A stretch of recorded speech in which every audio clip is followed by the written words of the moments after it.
45 seconds remaining.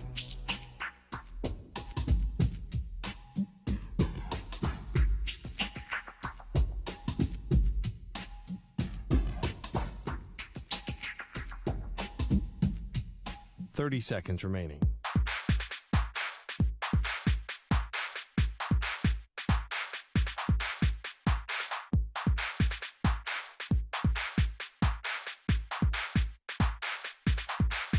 Fifteen seconds.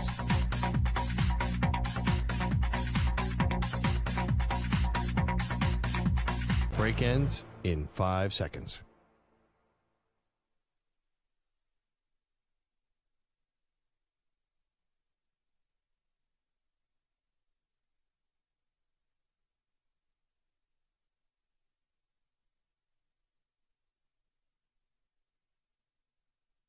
To infinity and beyond. He's live. He's nationwide. This is the Zach Gelb Show.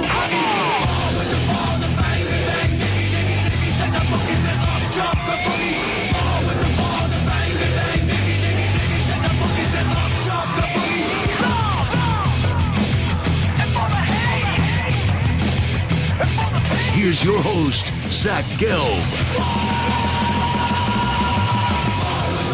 Live from the Play Show, yet not overly ostentatious studios of the Infinity Sports Network. Welcome on in. This is a Thursday edition of the Zach Gelb Show across all of our great local Infinity Sports Network affiliates, Sirius XM, Channel 158, the free Odyssey app, and of course streaming live on YouTube. 855-212-4227 is the number to jump on in. 855-212-4227. You could always get at me on Instagram, where I'm straight flexing, or via the good old cesspool of Twitter, at Zach Gelb. That's ZACHGELB. Got Stuart Kovacs, got Moist Mike. We're rocking and rolling all the way up until we say goodbye to you at 6 p.m. Eastern, 3 p.m. Pacific. We got not one, not two, but three awesome guests for you today. Kris Jenkins, who's getting set to hear his name called in the NFL draft out of Michigan. He's going to stop by, friend of the show, 20 minutes from now. At the top of the hour, we'll do a mock draft.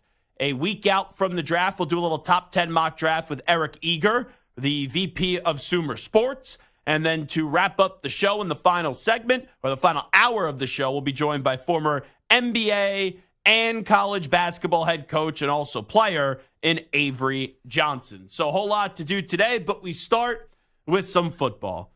And I always laugh and get a good chuckle out of the nonsense that you hear this time of the year. The last month, anything I hear about the NFL draft process, I don't just take it with a grain of salt. I take it with a massive, and I mean a massive grain of salt, because this is lying season.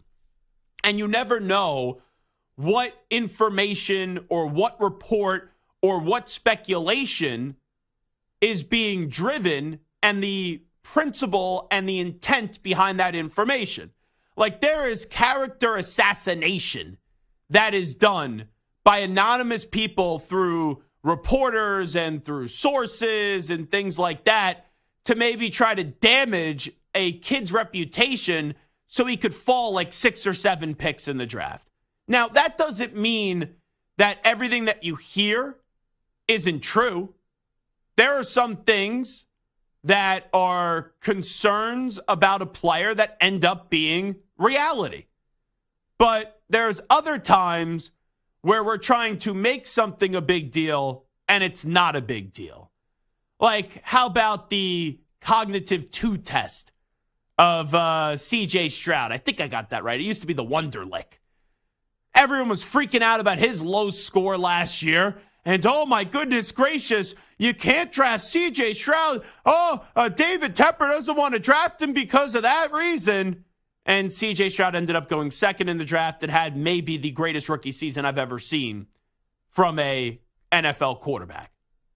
So this time of the year, it's a bunch of nonsense. I actually think the biggest nonsense I've ever seen. Remember the Laramie Tunsil story with the gas mask on draft night, where I think it was like a stepfather or something like that who wasn't in the picture or wasn't getting his cut, and he leaked out this photo of Laramie Tunsil in a gas mask. That was a big deal then. Could you imagine coming up next week in Detroit? I'm not going to name a player, but let's just say it's a big fella on the offensive line. There's a video that emerges of him with a gas mask on, having a little 420 time, let's just say. Would anyone care? No one would care. But that's the inane, stupid, idiotic process and the over-evaluation and the over-freaking out that we do in regards to this draft process. So, I was in the newsroom today, and I see Tom DeCelestino, who does a great job producing Writer Than You right here on the Infinity Sports Network. And I mentioned to D-Cell, he goes to me, what are you guys leading with today? And I said, we're going to lead with how stupid this Commanders speculation is that maybe now they're not going to draft Jayden Daniels because if you weren't made aware, the Commanders, for their in-person visits, I guess it's called the top 30 visit, that they ended up bringing all the quarterbacks in at one time, outside of Caleb Williams. You had Drake May, you had Jayden Daniels, you had JJ McCarthy, and Michael Penix Jr. all visit the facility at the same time. I think they took them out to a Topgolf or something like that too. So everyone's freaking out. Oh, why wouldn't you have individual visits? Why wouldn't you put your attention in one place and then divide it up? Like, why would you bring in all four of these guys at the same time? You can't properly evaluate them. Like, is this what we're doing? We're a week out from the draft. I know this happened earlier in the week. Does anyone actually think, and I know you got to cross every T and you got to dot every I and you got to make it appear like you're taking this decision down to the wire, but does anyone think that right now, does anyone seriously think that as we sit here today on the 18th day of April in the year of 2024, that the Washington Commanders don't know what they're doing with the second overall pick? Like, if they're keeping that pick, which I assume they are, they have to know by now who they're taking. And I don't think because you brought in all four quarterbacks at the same time, if maybe, let's just say, Jayden Daniels wasn't getting along with JJ McCarthy, and that's not the speculation, that, oh, now you can't draft Jayden Daniels. It's just stupid. And you know who I also fault? Because it's one thing when there's stupid speculation on social media. Tell me another day that ends in Y, right? Like every day is stupid speculation on social media. But when people from Jayden Daniels' team, they kind of put a little gasoline on the fire, that doesn't make sense to me. Like if I was Jayden Daniels, I would fire this agent Ron Butler today. Unless Jayden Daniels truly doesn't want to go to the Commanders. And I know there was that report that got me a little excited from Evan Silva 2 weeks ago that the interview didn't go all that well or the conversations didn't go all that well with Jayden Daniels and the Commanders, and now he's intent on playing for the New England Patriots. I would love that. But I'm not going to let my personal bias and my personal desire of wanting Jayden Daniels in a uniform separate me from actually thinking that he's not going to be the second overall pick.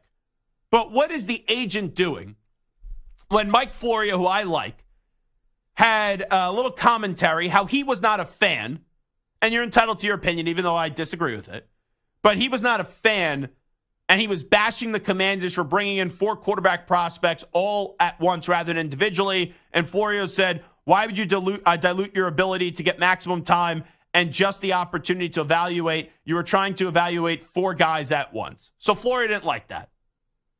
The agent Ron Butler quote tweeted it with a thinking face emoji. And when you see the emoji, and I've always said sports radio and sports, we need people to analyze the intent behind the emoji. We need an emoji analysis. And we need an emoji analyst. But when you look at this emoji, it's basically like Ron Butler saying, this Florio guy knows what he's talking about.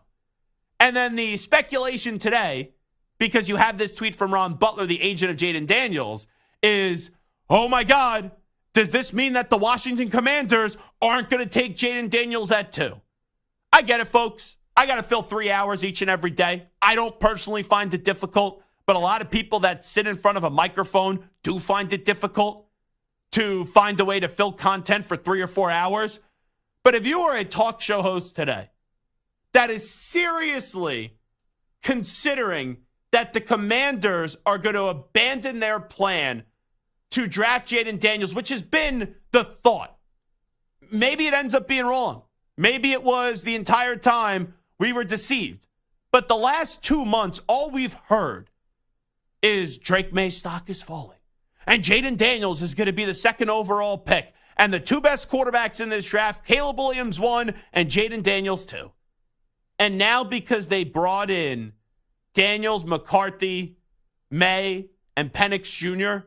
all in at the same time, and Jayden Daniels may have not liked that approach, or at least bare minimum, the agent of Jayden Daniels, Ron Butler, didn't like that approach. If that's what prevents Jayden Daniels from being the second overall pick, there's a major, major flaw in the entire draft process. Because the Commanders, if let's say for 2 months, let's just say this, entertain me on this. The Commanders for 2 months, let's just say they were set on taking Jayden Daniels.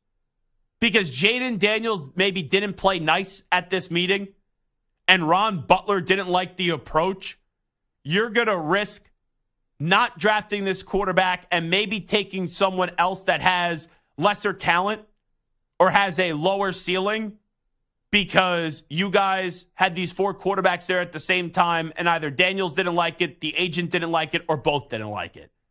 To me, that would be the definition of insanity. And if the Washington Commanders don't take Jayden Daniels, I really want to hear their explanation. Because remember, the Commanders have new life. That pig, that SOB, Daniel Snyder, is no longer there. You now have Josh Harris. You now have Magic Johnson. You now have Adam Peters. I know the Dan Quinn hire was underwhelming because of the speculation on who was going to get the job, but it's not as if Dan Quinn is this awful head coach in the NFL. I know he choked away a Super Bowl, but he did get the Atlanta Falcons to a Super Bowl. So there has been some positive momentum here in this new version of the Commanders, the Washington football team, or the last name, however you want to refer to that franchise. This is a new dawn. It's a new day, right? It's a new life. That's what it is with the Commanders. And if they don't take Jayden Daniels, depending on their reason for it, could change the way that I view that organization. If you give me a football reason why you want to take Drake May, and you can make that argument, God bless you. It's not inconceivable. But if the truth is that whatever happened in the last few days altered your line of thinking of going from Daniels to maybe either May, McCarthy, or Michael Penix Jr., then give me a break. I'm totally out on the Washington Commanders. And I don't think that's going to be the case. Once again, I don't believe what I read this time of the year, but I try to go on what the initial tone was. And not always is the initial tone what ends up happening, right? There was that thought years ago when the San Francisco 49ers made the trade up to 3, that when they made that trade, their intention was to take Mac Jones. Eventually, they took Trey Lance. So the initial intention can change over time. But when we've heard, like for 7 or 8 weeks now, Jayden Daniels 2, Jayden Daniels 2, Jayden Daniels 2, Jayden Daniels 2. I'm not going to sit here and then think because of this meeting and whatever happened at this meeting and Ron Butler not happy with the approach, that now all of a sudden Jayden Daniels is not going to go to. And I stand by this. The 3 best quarterbacks in this draft. Number 1, Caleb Williams. Number 2, Jayden Daniels. I think those 2 quarterbacks have the highest ceiling in the draft class.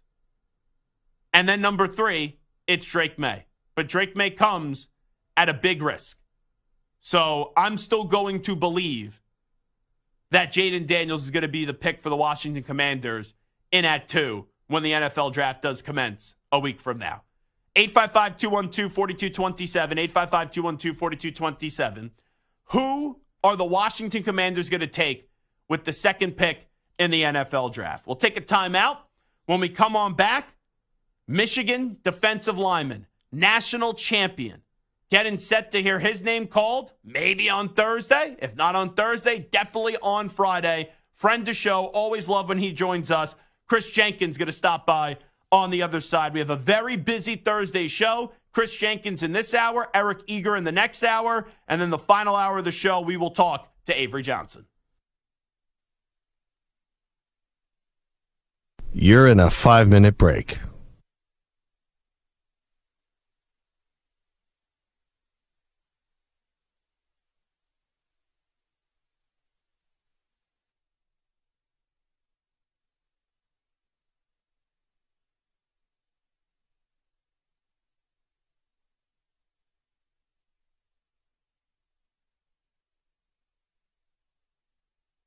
Four minutes, 30 seconds remaining.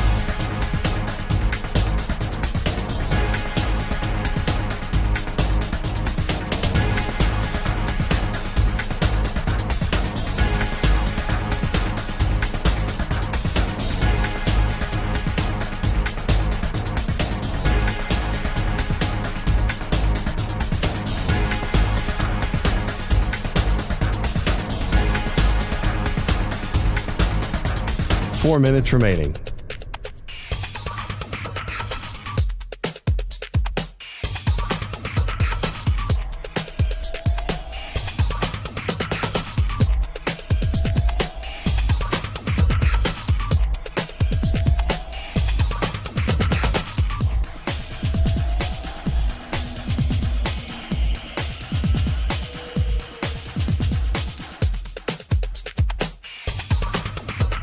Three minutes, 30 seconds remaining.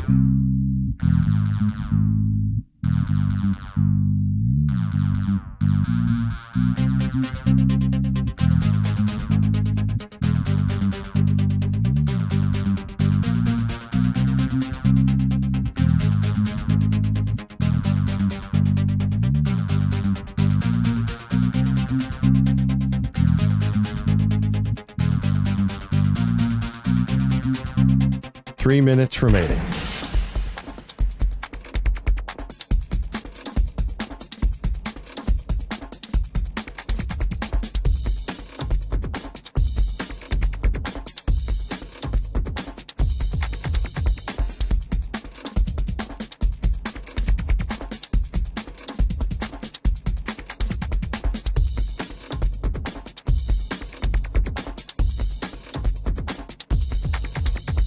Two minutes, 30 seconds remaining.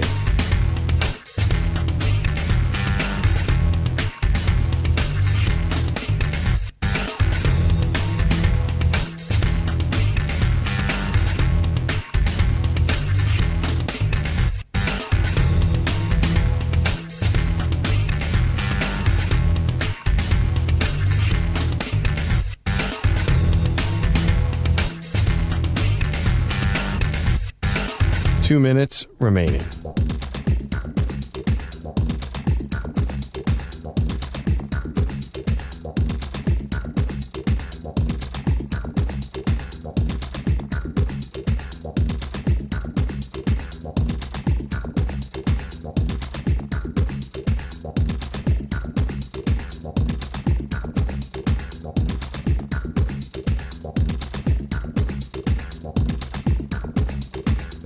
One minute, 30 seconds remaining.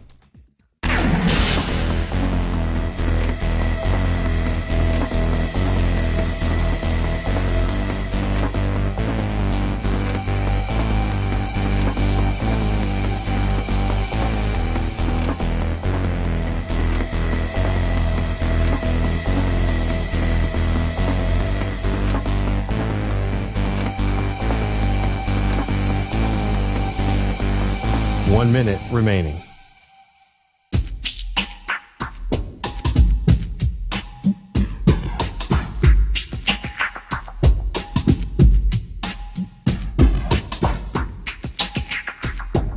Forty-five seconds remaining.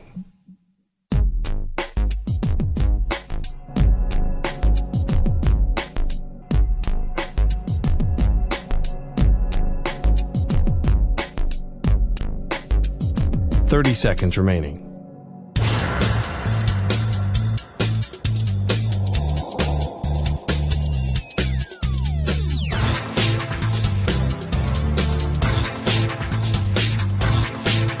Fifteen seconds.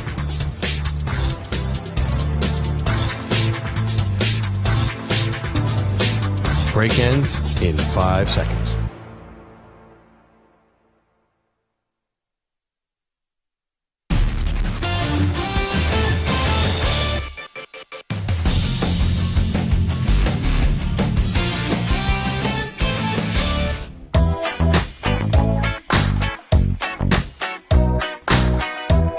Listening to the Infinity Sports Network. That's right. It is the Infinity Sports Network. Zach Gelb here with you on the Zach Gelb Show. I'm rocking my sunglasses for this segment because the last time we had Kris Jenkins on from the Michigan football team, I guess he had a little bit of an eye injury, so he wore these big sunglasses. And I said, you know what, I'll rock my shades with you. So I'm going to assume when he joins us coming up in a few moments that he'll either have some funky glasses on or maybe he will have the same sunglasses. I hope that we've built that connection enough where now he knows when he gets set to do an interview on the Zach Gelb Show on the brand new Infinity Sports Network that he knows, okay, you got to come on the show when you're Kris Jenkins and you got to have some special glasses. And it's pretty cool, by the way, with his father playing for the Carolina Panthers and also the New York Jets. And you saw the success that his father had. And then we were talking to Kris this past year throughout the entire Michigan football team. And we know they ended up winning a national championship. We got to know him a little bit then. So it was pretty neat to see what he was able to accomplish. And now not only having a father that played in the NFL, but also a uncle that played in the NFL too. Now you're going to have another Jenkins coming to the NFL, and that is Kris Jenkins, who we're going to see when his name is going to get called, hopefully on Thursday night. But if not on Thursday, then it will be on Friday. And ahead of the 2024 NFL Draft, P&G and Meyer are teaming up to provide players with essentials from trusted P&G brands like Bounty to help them be ready for anything as they begin their pro careers. And now joining us is the national champion from the Michigan Wolverines, and he's getting set for the NFL Draft. I even see him. He's dancing right now as we introduce him. And that's my guy, Kris Jenkins, kind enough to join us right now on the Zach Gelb Show on the Infinity Sports Network. Kris, great to see you as always. Congratulations on all your success. And there we go. He's got the shades on. How you doing, my man? Yes, sir. I'm doing great. It's great to see you again, man. I appreciate you having me. So let me also start you off with this. Football fans consume billions of wings every football season, and Bounty is the only paper towel that can tackle the mess. For fans tuning into this year's NFL Draft, remember, you can't have football without wings, and you can't have wings without Bounty. So I will be eating a ton of wings on Thursday when we hope to hear your name called. But I have to ask you a very serious question right out of the gate. You go blue cheese or ranch when you're eating wings? Ranch. Oh, 100%. I'm sorry to disappoint you. Kris, we have a friendship. We have a bond. I know. We can still have You just a friendship, ruined it. but it's ranch at the end of the day. Ugh, why do you like ranch? It's ranch. I love ranch, man. It's people that are ranch lovers could agree with me, man. It's something about that. It's something about the ranch, man. You know, I don't know about blue cheese. I met your mother at the national championship game. If I knew that she raised you and she raised you loving ranch, I would have said, "What the heck did you do with Kris? What's going on here? You got to be blue cheese."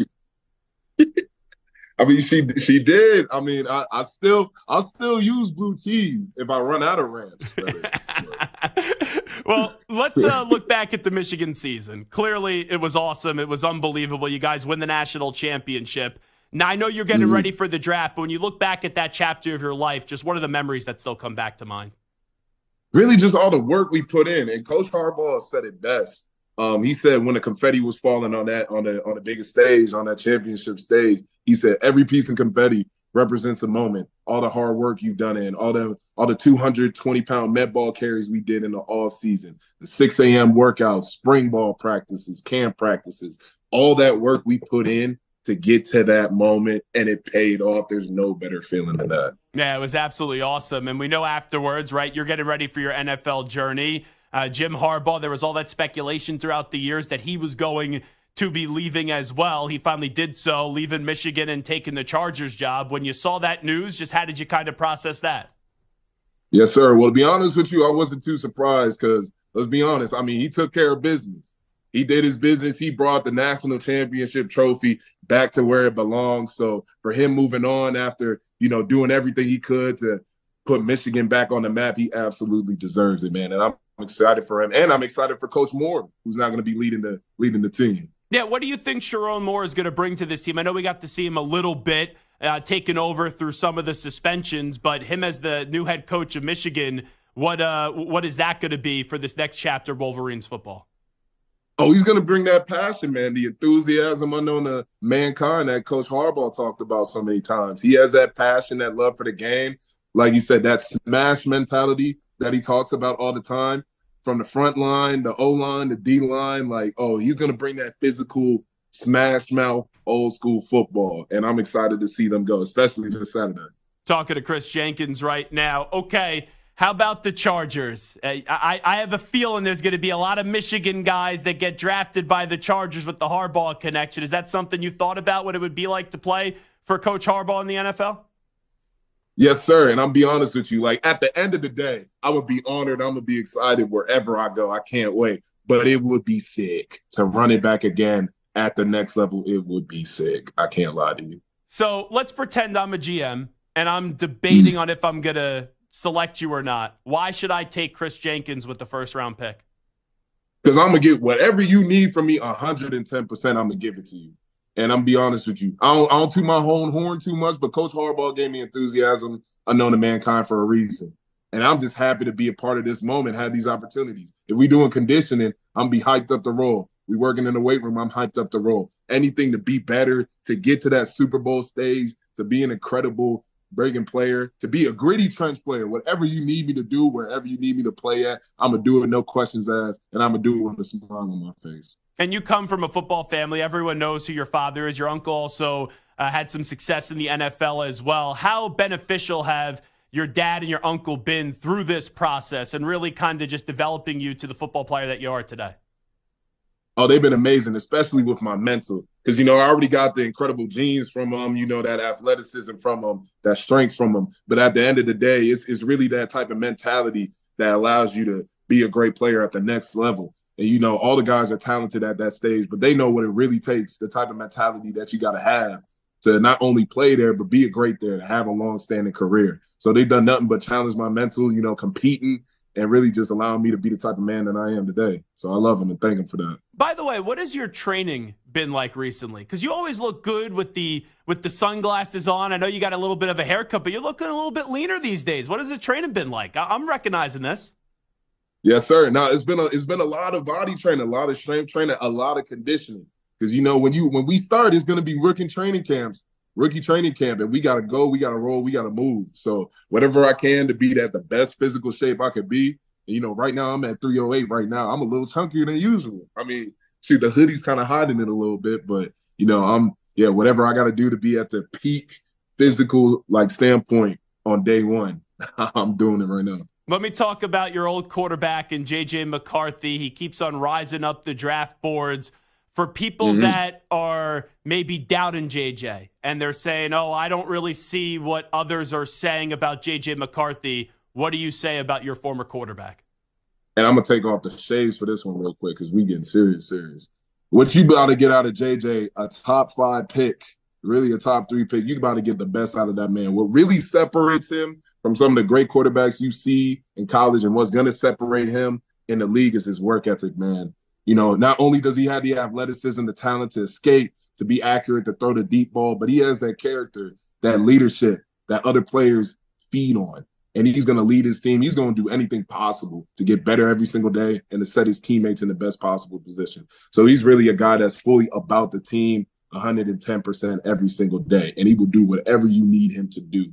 No questions asked. And I know you've seen it in the first Big Ten championship game we played. If he could block for somebody, if he could block for his man, he don't worry about getting a little dirty sometimes. So he will do what he got to do to help the team win, and that's what we love about him. So you feel like there is a next gear because everyone knows you had to be selfless this year when you have another great offensive line. You have Blake Corum. You have Donovan Edwards. It would have been stupid not to run those guys behind the offensive line that you've had the last few years. There's no doubt in your mind that there's a different level from JJ than what we've seen, which has already been pretty damn impressive.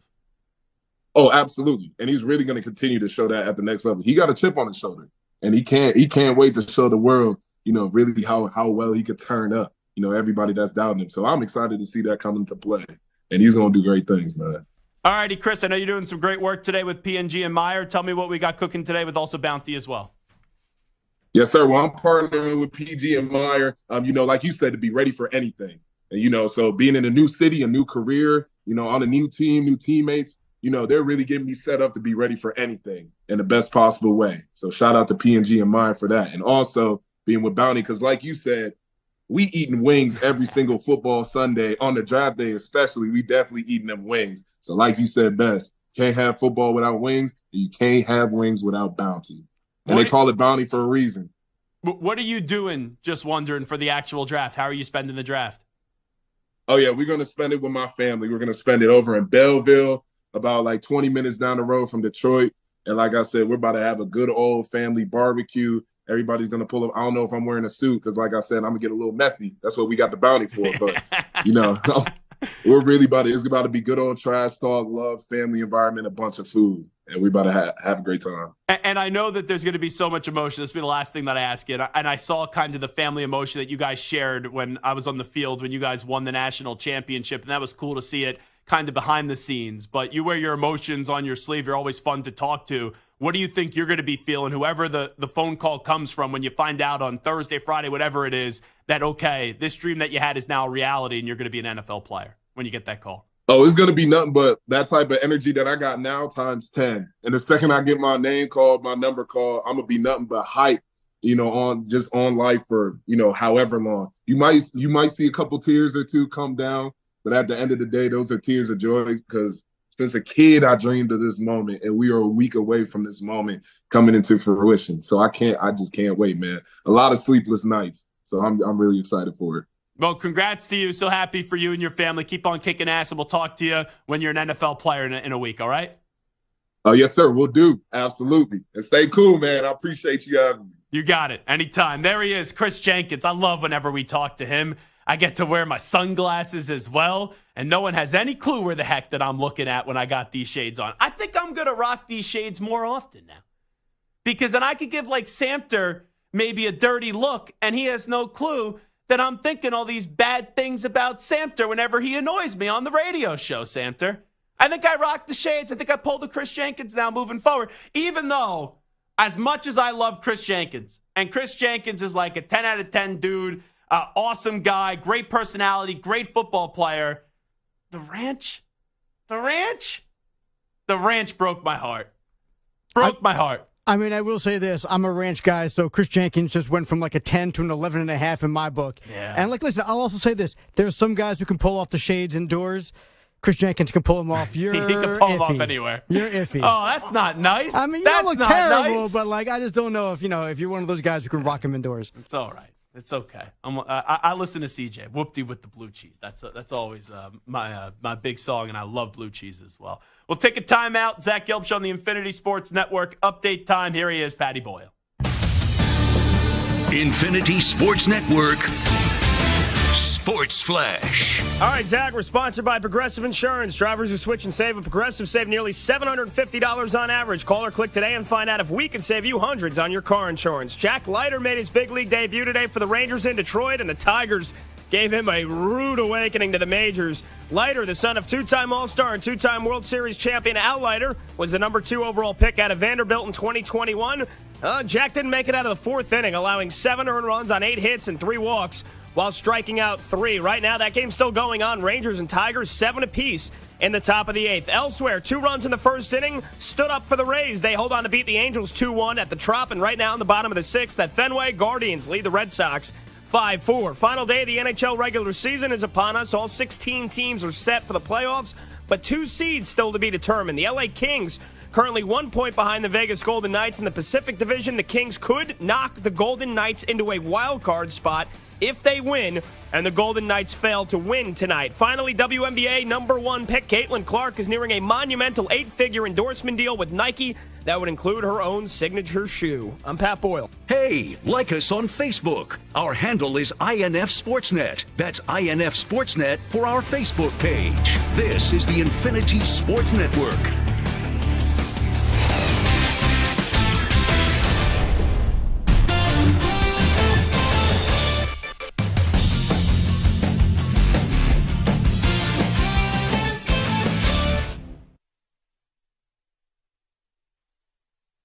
You're in a 5-minute break.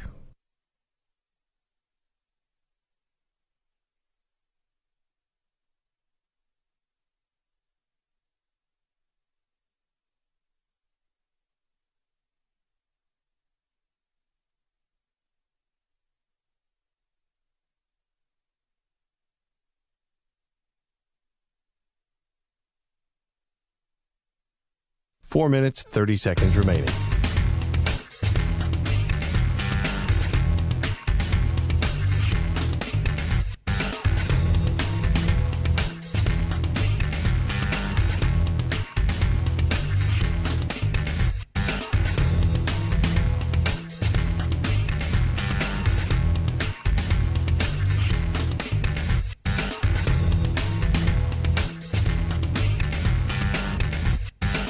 Four minutes remaining.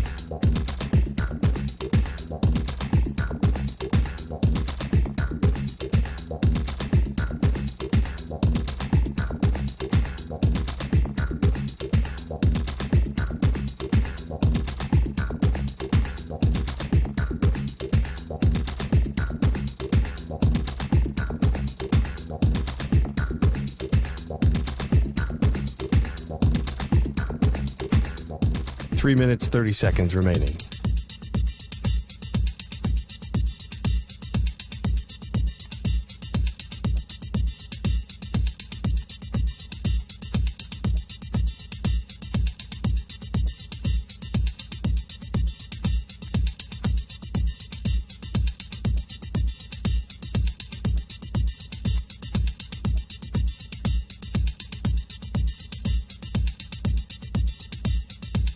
Three minutes remaining.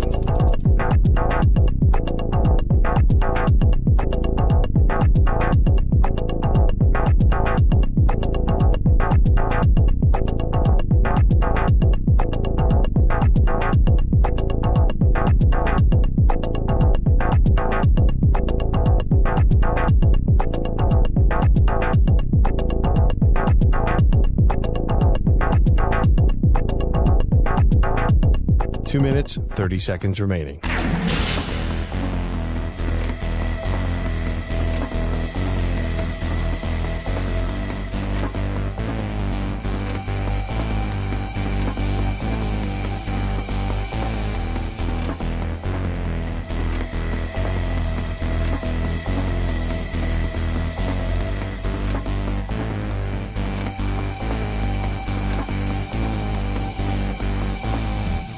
Two minutes remaining.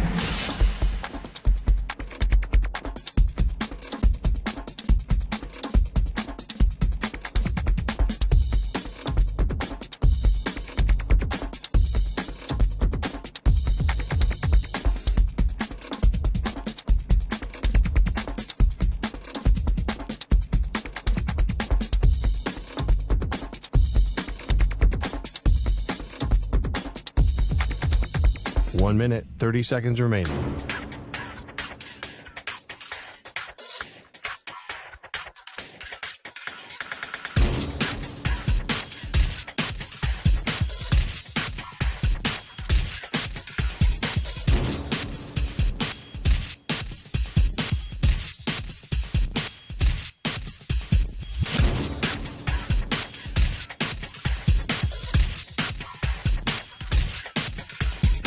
One minute remaining.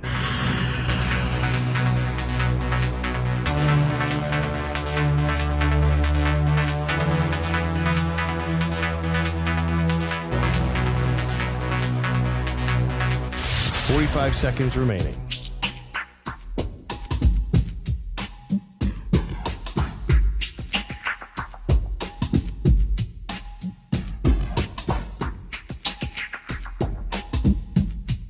Thirty seconds remaining.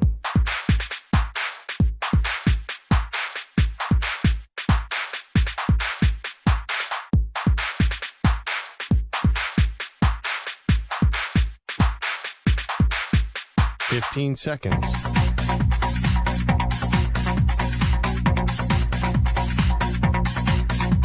Break ends in 5 seconds.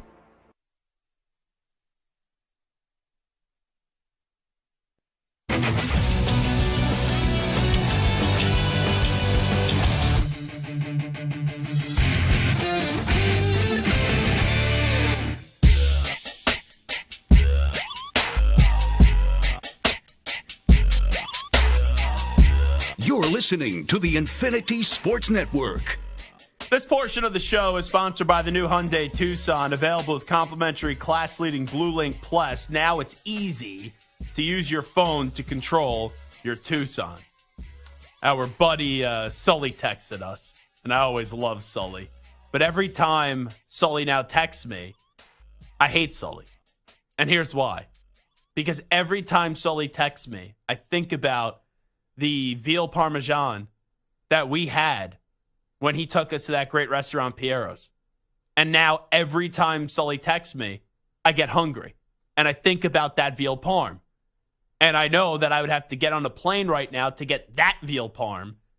And I'd have to be on a 5 or 6 hour flight to Viva Las Vegas. And quite frankly, just not in the budget right now. Or I don't have the time to just get on a plane and go to Las Vegas. No, maybe we should just go out to Vegas. Maybe we should do that. Take a show trip to Las Vegas. And we just do the show from the affiliate on Las Vegas. That way we get some big fights coming up. Oh, yeah? We do get pitched to go out to Vegas a bunch for the fights. Let's go on one of those. Screw the fights. If it was the UFC, that'd be cool. But, the boxing fights, whatever, The last great boxing fight that I saw was Tyson Fury. And I love Tyson Fury against Deontay Wilder. But outside of that, there hasn't been a good boxing fight in a long, long, long, long time. But if we could find a way to go to Las Vegas, that way we could not only see Sully, but also get that Italian meal from Piero's, I'm good. Brian Jack McKeon, who used to work here, he told me he was going to Las Vegas with his girl. And I said, change your plans. I go 14, 15 minutes off the strip. You go right to Piero's, one of the best meals I've ever had. So we thank Sully for introducing that great restaurant to us. I also just saw that Pat McAfee had Peter Schrager on his show. And Peter Schrager said from what he's heard, the Patriots really like Drake May and Jayden Daniels. And Schrager then said, don't get cute. Take a quarterback. So going off what Kris Jenkins said about his former teammate in JJ McCarthy, I think that's actually the biggest storyline entering this draft. When you look from an individual player standpoint, where is JJ McCarthy going to go? Because I know it's different, but this time last year, the name that started to get hot was Will Levis. And some people thought, and I never thought this for a second, but some people thought Will Levis could be the number one pick of the draft, which I never understood. So you always knew Bryce Young was going to go 1. And then some said, all right, when he doesn't go 1, he could definitely go 2. And Will Levis ended up falling all the way out of the first round to the second round. You had, with the first pick, Bryce Young to the Panthers. The second pick, you did have C.J. Stroud to the Houston Texans. And then the fourth pick, the Indianapolis Colts did select Anthony Richardson. So it once again falls in line with, I don't believe anything that you hear this time of the year. But for J.J. McCarthy, his name has been hot for since February, I would say. And we turn the page right after the Super Bowl and we go right into the draft. And a lot of people have been talking positively about J.J. McCarthy. This isn't just a week of a draft thing. where an agent's trying to use a reporter to create some buzz and move a player up and try to get some buzz and get other things teams thinking, oh, well, there's a lot of buzz around this player, so maybe we end up taking a little bit earlier because he won't be available the next time we have a pick. But for JJ McCarthy, here's the thing. I fully believe where he gets drafted will determine how good of a player he is. He goes to the Giants. He goes to the Patriots. I just can't see him being worth a potential third or a sixth pick if he goes to those two teams. Because who is he throwing the ball to on the Giants? Who is he throwing the ball to on the Patriots? And those teams are years away. Now, I know you could say, hey, but Zach, C.J. Stroud didn't have a whole lot around him, and look what he got out of Nico Collins in year one. I understand that. But C.J. Stroud threw the football a whole lot more than J.J. McCarthy when C.J. Stroud was in college. J.J. McCarthy, 2 years ago, in the game against TCU, even though they lost, in that first half when they were trailing, I'm like, what is Michigan doing? Michigan needs to utilize his legs because he can extend the play with his legs and allow him to take over the game. That's what I felt like for TCU, and then they made the game close and they didn't win it at the end. They came short in the comeback. But this past year, a lot of people thought with Corum coming off the injury, the offensive line not being the best offensive line in college football that they had the 2 years prior, but still a great offensive line, that they were going to let JJ cook. But Michigan kind of realized with Sharon Moore and with Jim Harbaugh, we don't need to have JJ McCarthy throw the ball 30-something times a game. Because our offensive line, even though it took a step back, is still better than most in the country. We have the best running back in football, in college football, from the last 2-3 years, right? When you look at the totality of the career. You know, Bijan Robinson was the most explosive. I get that, but Bijan was in the NFL last year. So last year, yeah, they did have the best running back in college football, in my opinion. And then you also had Donovan Edwards, who had an up-and-down season, but in the national championship game, you saw his big play ability and his explosiveness. So Michigan was cognizant that we're going to ask JJ to do less. And by doing that, you don't put as much film out there of him throwing the ball. But you look at that Ohio State game, and I know it's only one throw. I saw a ball that he threw in the big house when I was there, and it was to Roman Wilson. It was in such a tight window, and that was an NFL throw. I believe where J.J. McCarthy gets drafted will determine how great he could be. But we talk about, right, the floor to the ceiling. Caleb Williams, even if he's not great, his floor, I think, is still good. Jayden Daniels, even if he's not great, I think his floor is still good with the 40 touchdown passes that he threw last year and the 1,100 rushing yards. You get to the other three quarterbacks that are expected to go in the first round. Drake May, JJ McCarthy, and Michael Penix Jr. The floor for Drake May is a concern, but the ceiling seems like it's infinite potential. It really does. When you have people comparing him to a Justin Herbert or a Josh Allen, like that's big time praise. That's franchise quarterback stuff. But then people say he's not ready. And even though Josh Allen turned out to be a great quarterback, you know that that could go the other way. So there is a large range on what Drake May could be. And I also think there's a large range on what JJ McCarthy could be. Because the NFL draft you want to sell based off what that player is going to be for your franchise in the future. Now, when you make that argument, you could use past game tape. Like, I go back to the Aiden Hutchinson, Trayvon Walker conversation. And I sat there at the draft. I think it was in Las Vegas. Yeah. And I sat there on the air on the CBS Sports Radio draft show, and I said I would draft Jayden Hutchinson. And there was a lot of speculation about Trayvon Walker. I even said I would draft Kayvon Thibodeau before Trayvon Walker because they were selling you off the potential of Trayvon Walker. And I get it. He's coming off a solid season, but not worthy of the number 1 overall pick. Thibodeau has been better. Aiden Hutchinson, by far and away, has been better because those guys played more. Those guys showed you more. So that goes a long way. But there are guys that are late bloomers. There are guys that come along later in the process where they project them to be a lot better than what they were in college, which not everyone is at their best in college. And for JJ McCarthy, only has 1 loss in his college career as a starter.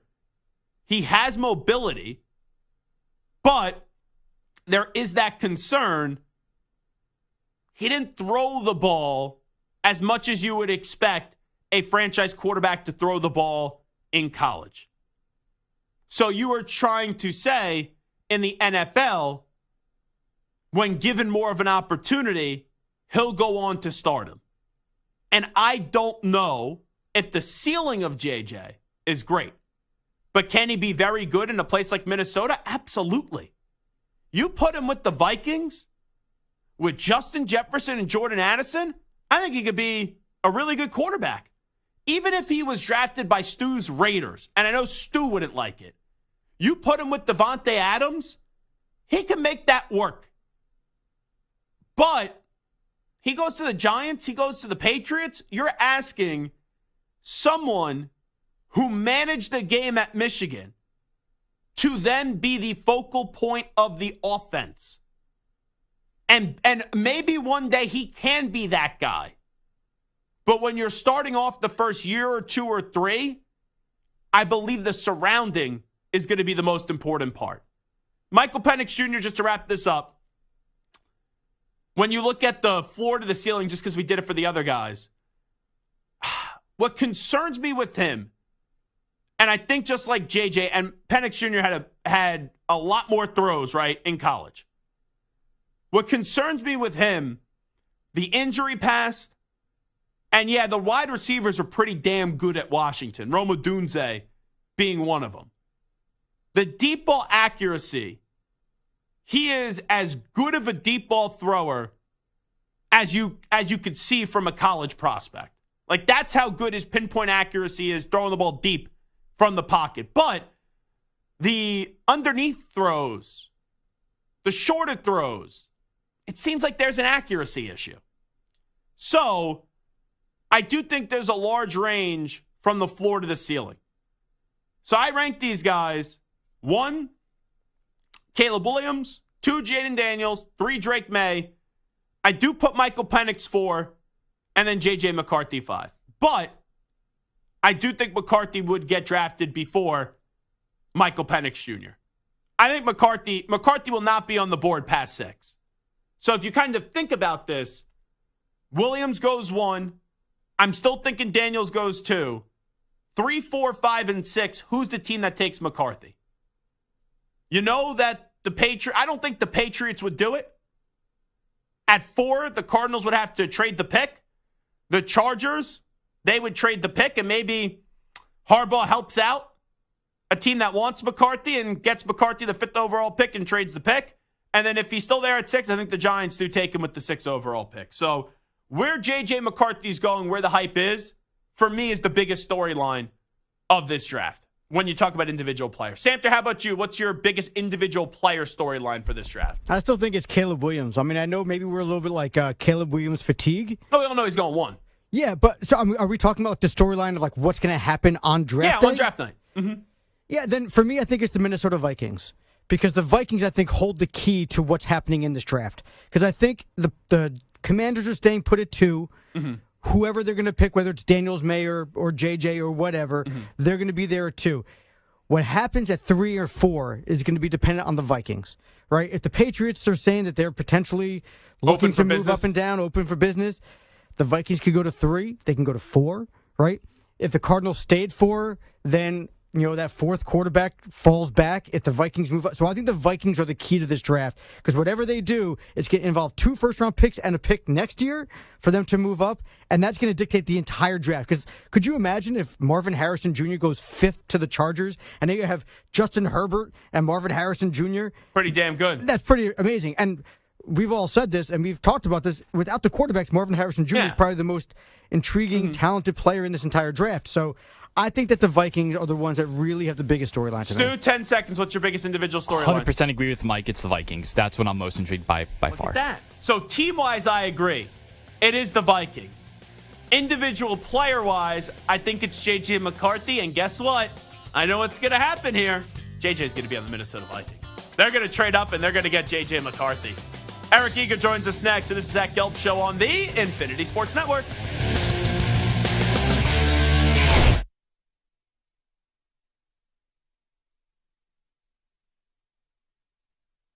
You're in a 5-minute break.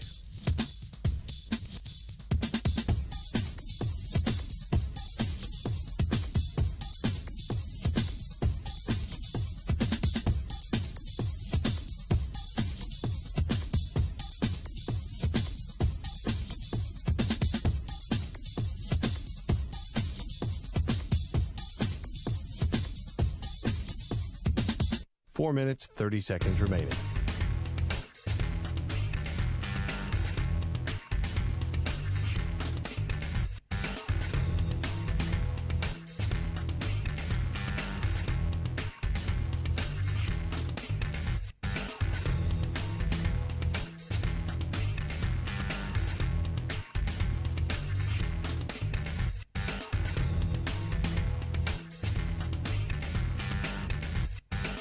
Four minutes remaining.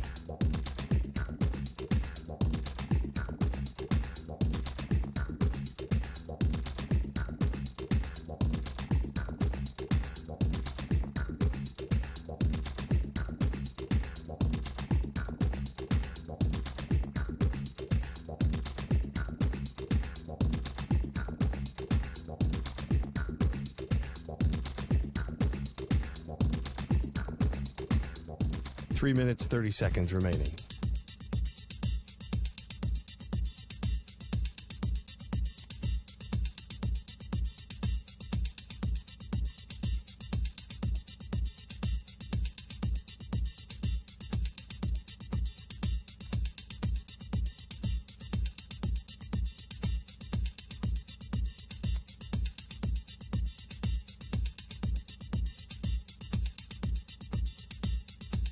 Three minutes remaining.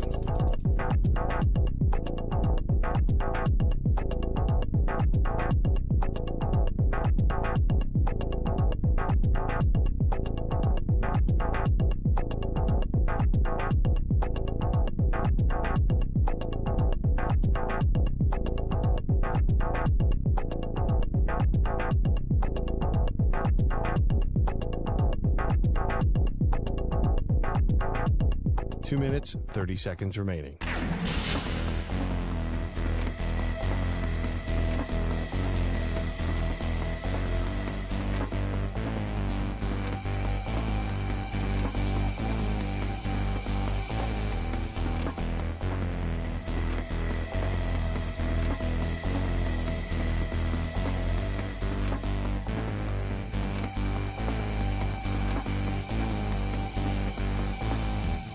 Two minutes remaining.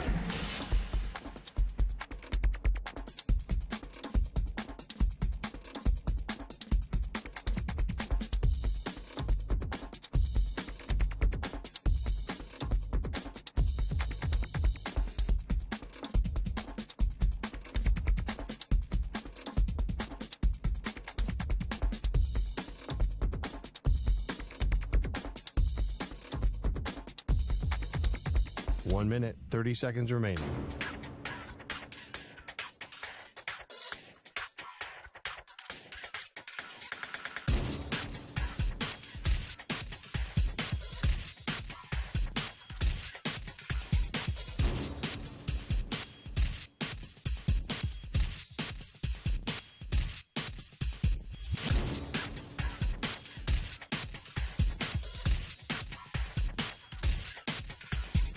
1 minute remaining.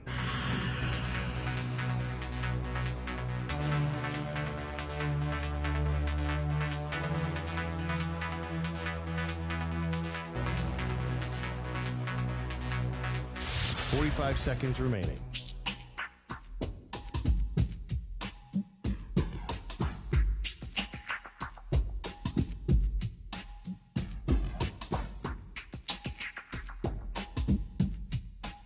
Seconds remaining.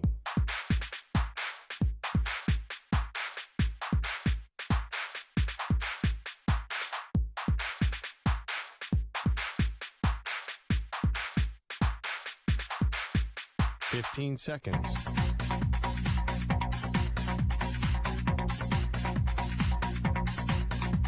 Break ends in 5 seconds.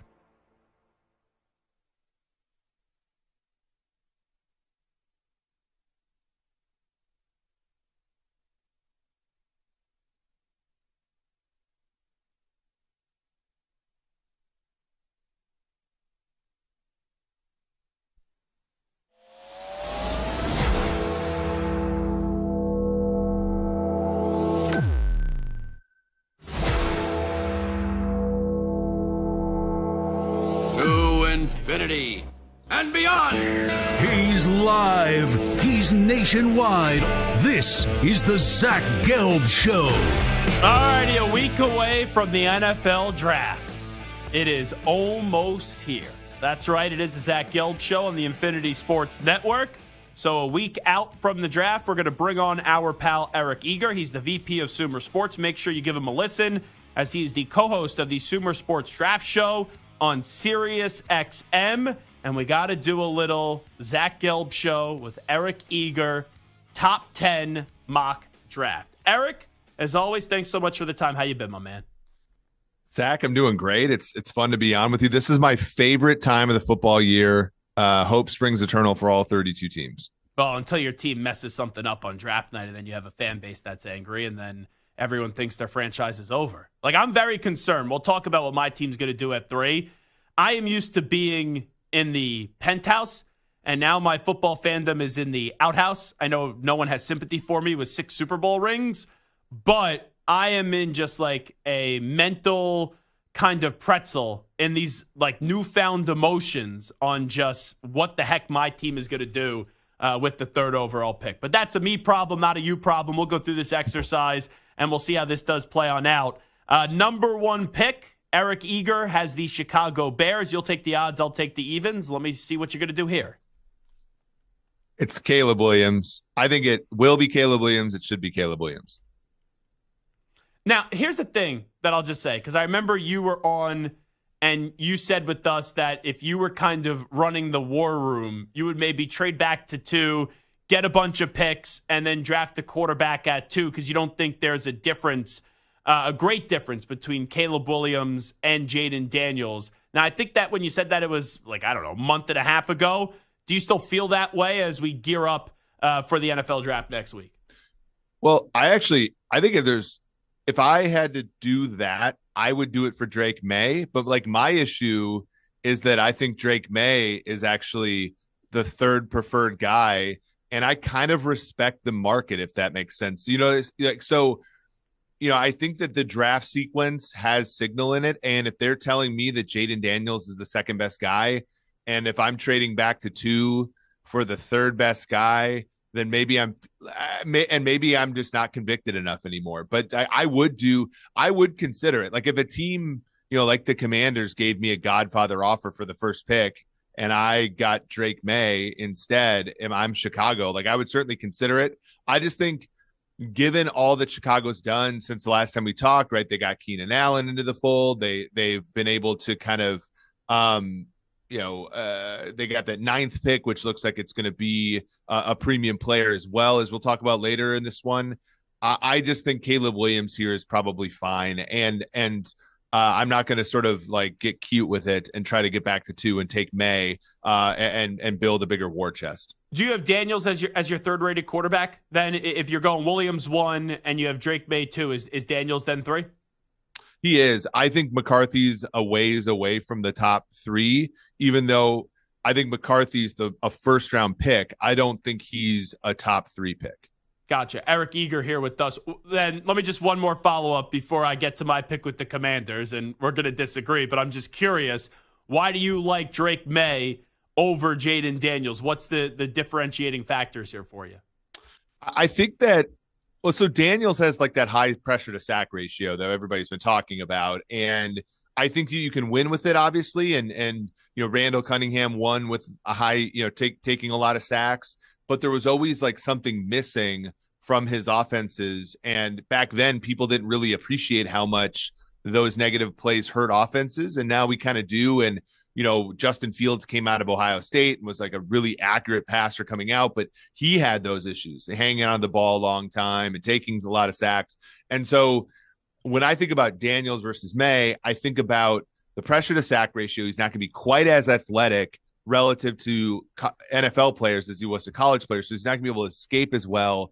And when I think about quarterbacks being hurt and how many quarterbacks had to start last year, I'm just going to gravitate more towards the physically imposing players at the position now. So when I look at Herbert spending a whole year with broken ribs and still being able to make the playoffs 2 years ago, I look at Josh Allen and how much he's banged up. And then I look at like what the fall off is when a guy like Joe Burrow's hurt.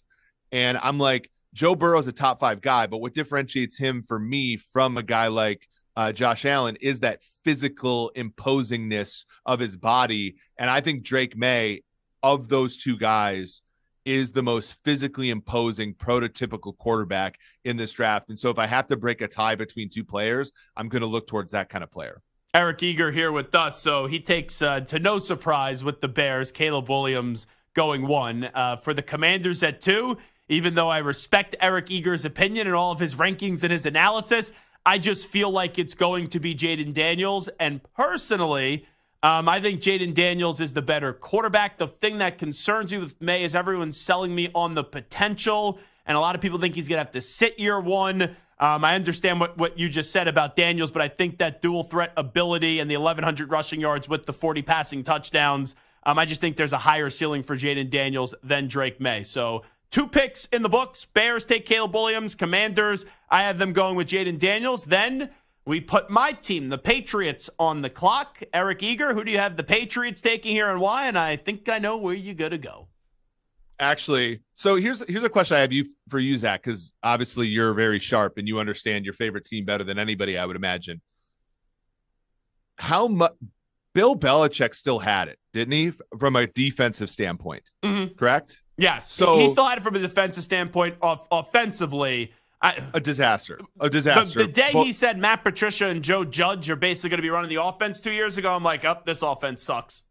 So one thing, the canary in the coal mine for me was when Josh Uche got like no money in free agency. And I thought to myself, Belichick was coaching a top 5 defense last year without really any premium players. You have Duggar's a good player, Judon's a good player, Barmore's a good player, but like there aren't premium players on this defense. And he's more than the sum of the parts. I think that this team roster-wise is worse than their record was last year, ironically, for a third pick. You're not wrong. So they can't take a quarterback here. They have to trade this pick to Minnesota or Denver or LV or whatever. So I'm going to trade the 3rd pick to the Vikings for picks 11, 23, and next year's first rounder for the Vikings. So you're going to get a first rounder next year, which it could be a really good pick because the Vikings are going to be starting a rookie quarterback. And I'm going to get 11 and 23. So the Patriots are out of this content, and the Vikings are going to take Drake May. You got it. So I'll put Drake May in there, and I'm also going to write down 11 and 23 because I may use those picks to maybe move up later and maybe have the Patriots take a quarterback, depending how the rest of this goes. Okay, so quarterback. There is a chance we see 4 quarterbacks go in the first 4 picks.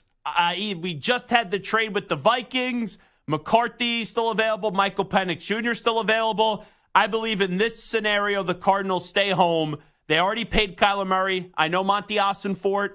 I know Jonathan Gannon weren't the ones behind that, but I think that they honestly want to give Kyler Murray a fair opportunity at this. And I also believe that Marvin Harrison Jr. is the best player in the draft. I'm having the Cardinals go with Marvin Harrison Jr. in at 4. And now the Chargers, Eric Eager, are on the clock with the 5th pick. Yeah, that's a good pick. I think the best pick in the first round will be Harrison at 4. Yeah, this one, I think the Chargers will want to trade back. One of my friends, Corey Krawick, is the new director of player personnel, former analytics guy for the Ravens, a team that traded back a lot. The problem is at 5, you're basically hoping the Giants trade back or trade up with you to go get JJ McCarthy. I think the Giants play chicken here and hold steady. The Chargers are in the same division with the Raiders and the Broncos, so I don't think that they're going to allow those guys to trade up. So I think they stay pat here. I think they take Malik Neighbors, who I think many people believe has a similar draft grade to Marvin Harrison. So I think Malik Neighbors goes 5 win your division before I change to San Diego at 5 here. Gotcha. Well, let me ask you this, Eric. We talked about Marvin Harrison Jr. We've talked about Malik Neighbors. I'm not saying that Rome Odunze has been disrespected in this process, but it seems like it's Marvin Harrison Jr., it's Malik Neighbors, and then it's Rome Odunze. And some people believe Neighbors is better than Marvin Harrison Jr. I don't.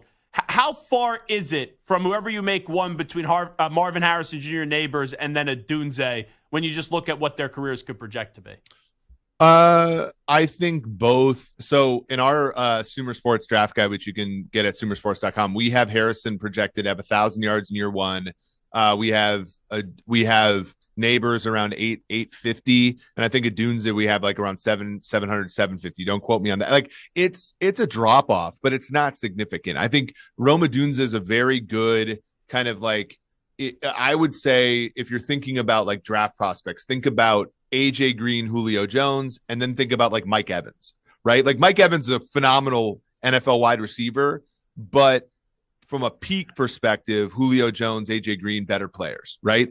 And that's I think how you can see this, where the team that drafts Odunze is going to be as happy as Tampa Bay was when they drafted Mike Evans. But from a like, is this guy a blue chip number 1 premium position wide receiver type player? Like I think Odunze is going to be like just a smidge below those two. Gotcha. Eric Eager here with us. Once again, he's the VP of Sumer Sports. You could check him out as the co-host of the Sumer Sports Draft Show on Sirius XM. So in this scenario with Williams to the Bears, Daniels to the Commanders, Vikings trade up, they snag Drake May, Cardinals go Marvin Harrison Jr., Chargers go Malik Neighbors. The board plays where the Giants are at 6. They didn't have to trade up to get that quarterback. If 4 quarterbacks go in front of the Giants, I think then they would take a wide receiver. But in this scenario, it's 3 quarterbacks, it's 2 wide receivers. I'll have the Giants selecting JJ McCarthy with the 6th overall pick. And then Eric is back on the clock with the 7th pick. And let's see what Tennessee will do. Yeah, this one's, I think, probably the first post-quarterback, straightforward one. It's Joe Alt's tackle, Notre Dame. Brian Callahan, new head coach, son of Bill Callahan, offensive line, kind of legend coach there. I think that they'll go. They got wide receiver, they got corner in this in free agency. They still need offensive line where they've struggled for years. I think he's a cornerstone guy. They go with Skoronski last year. They go with Alt this year. Titans are going to be frisky this year, I think. Yeah, and I look at this draft, like if you had me make one prediction and you say, okay, you can't have Williams going 1, I would then say I best feel that Joe Alt is going to be the pick at 7. I think every mock draft has Joe Alt going 7 to the Tennessee Titans. Okay, let me put Atlanta now on the clock. I think what they could do here is they could take Odunze, or they could go defense with the Jared Verse, or maybe even a Dallas Turner. I know a lot of people have Turner in front of Verse. I'm going to say Atlanta keeps this train going on the offensive side of the ball. You got Bijan Robinson. You take a look at the rest of the weapons. They have Drake London. They have Kyle Pitts. I think they're going to go add Rome Odunze here for Kirk Cousins, and they continue to just make sure that this offense is in more than just a stable form in the year of 2024. So I will go with our 3rd wide receiver with Rome Odunze in at 8, and then the Bears are sitting at 9 for Eric Eager. Wow, that's a very that's an awesome because I think Dallas Turner at 8 is like the second one that I would consider to be somewhat a straightforward one, but that's very interesting. Okay, so Chicago at 9. I do think they need some pass rush. Turner doesn't fit what they want to do all that well. I'm actually going to surprise some people here and go off the board a little bit. I'm going to go with UCLA defensive lineman Laitu Latu. Wow. So that would I think he's better than both of those players and fits what they want from a physical, like UCLA, all of Chip Kelly's warts. UCLA produced physical.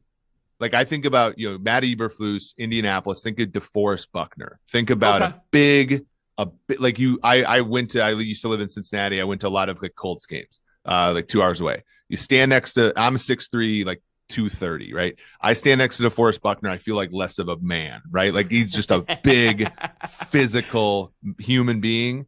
And like, I think of Laitu Latu as that kind of player. Jared Verse is awesome. Turner, awesome in his own way. Turner fits more what the Falcons want to do. I think Verse is maybe a little bit more stiff. I think Laitu Latu is going to be drafted higher than what people think. If you had control of all 10 of these picks, how many defensive players will you mock in the first 10? Turner.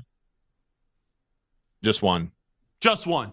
Okay. Yeah, like if because I would go Turner 8 and then I go to Dunza 9. Like if you didn't take a Dunza here, I go Turner and then a Dunza to the Bears, and then you'd have pick 10. But like pick 10 would probably be a Jets taking an offensive player to try to help Aaron Rodgers. Gotcha. And then finally at 10, man, I'm tempted here with just how this exercise plays out. I know the Jets don't really need help in the defense side of the ball, but you get Verse or you could get Dallas Turner at 10. It's like, okay, just get more, just get a bit richer on the defense side of the ball. But I'm going to go Brock Bowers. I look for the sexy storylines. You have Aaron Rodgers on offense. You got obviously Garrett Wilson. They could use Brock Bowers there as someone to be just a dominant tight end that people think he could be. So we will wrap this up with the Jets taking Brock Bowers. Fun exercise. Appreciate Eric Eager, the VP of Sumer Sports, for helping us out. Once again, make sure you listen to him as he's the co-host of the Sumer Sports Draft Show on Sirius XM. Eric, thank you. Appreciate it. Zach, you're the best. Have a good one and enjoy the draft next week. You got it. We'll do. There he is, Eric Eager, joining us on the show. Okay, we'll take a break. Let's go to the hardwood next. We'll talk about the Boston Celtics. There was already a ton of pressure on them. Now there is even more pressure on them. We'll explain why when we return in 5 minutes. You're in a 5-minute break.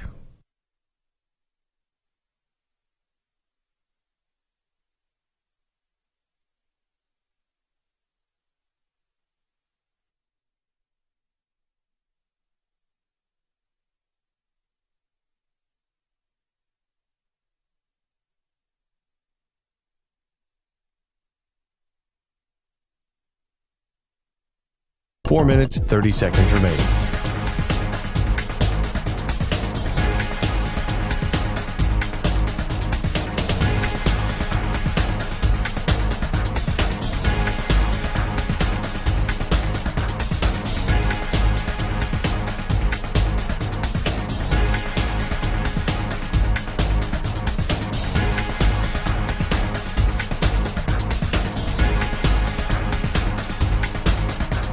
Four minutes remaining.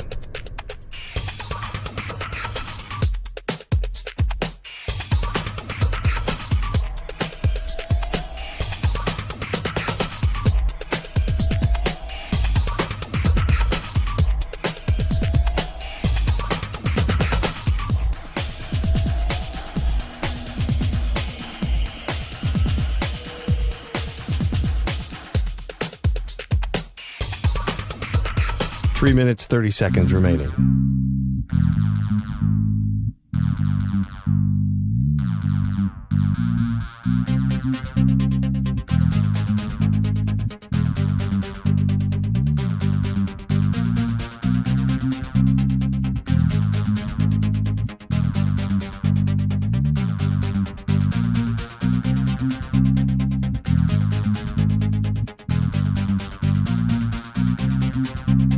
3 minutes remaining.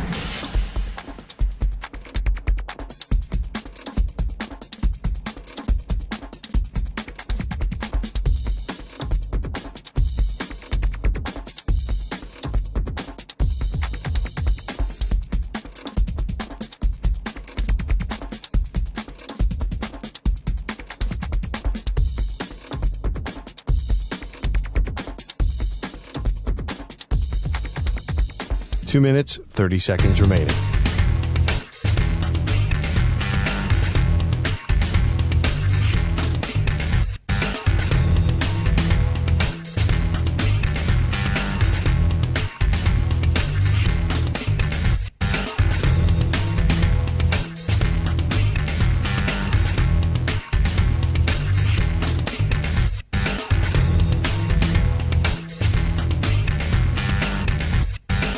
Two minutes remaining.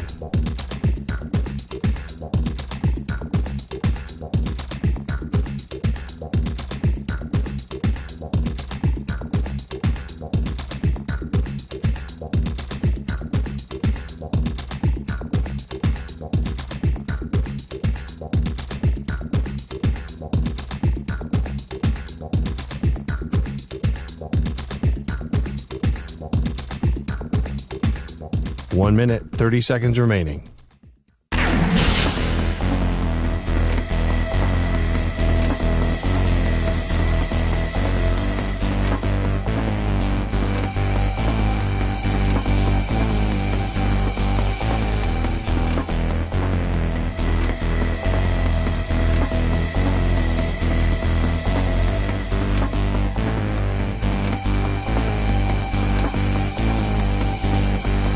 One minute remaining.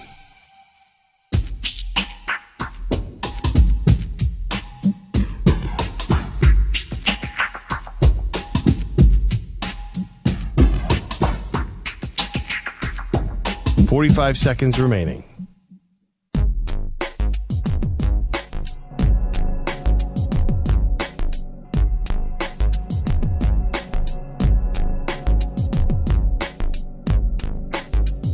Thirty seconds remaining.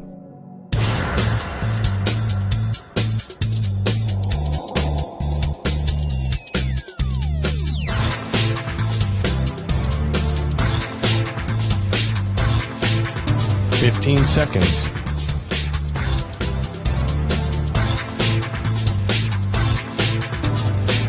Break ends in 5 seconds.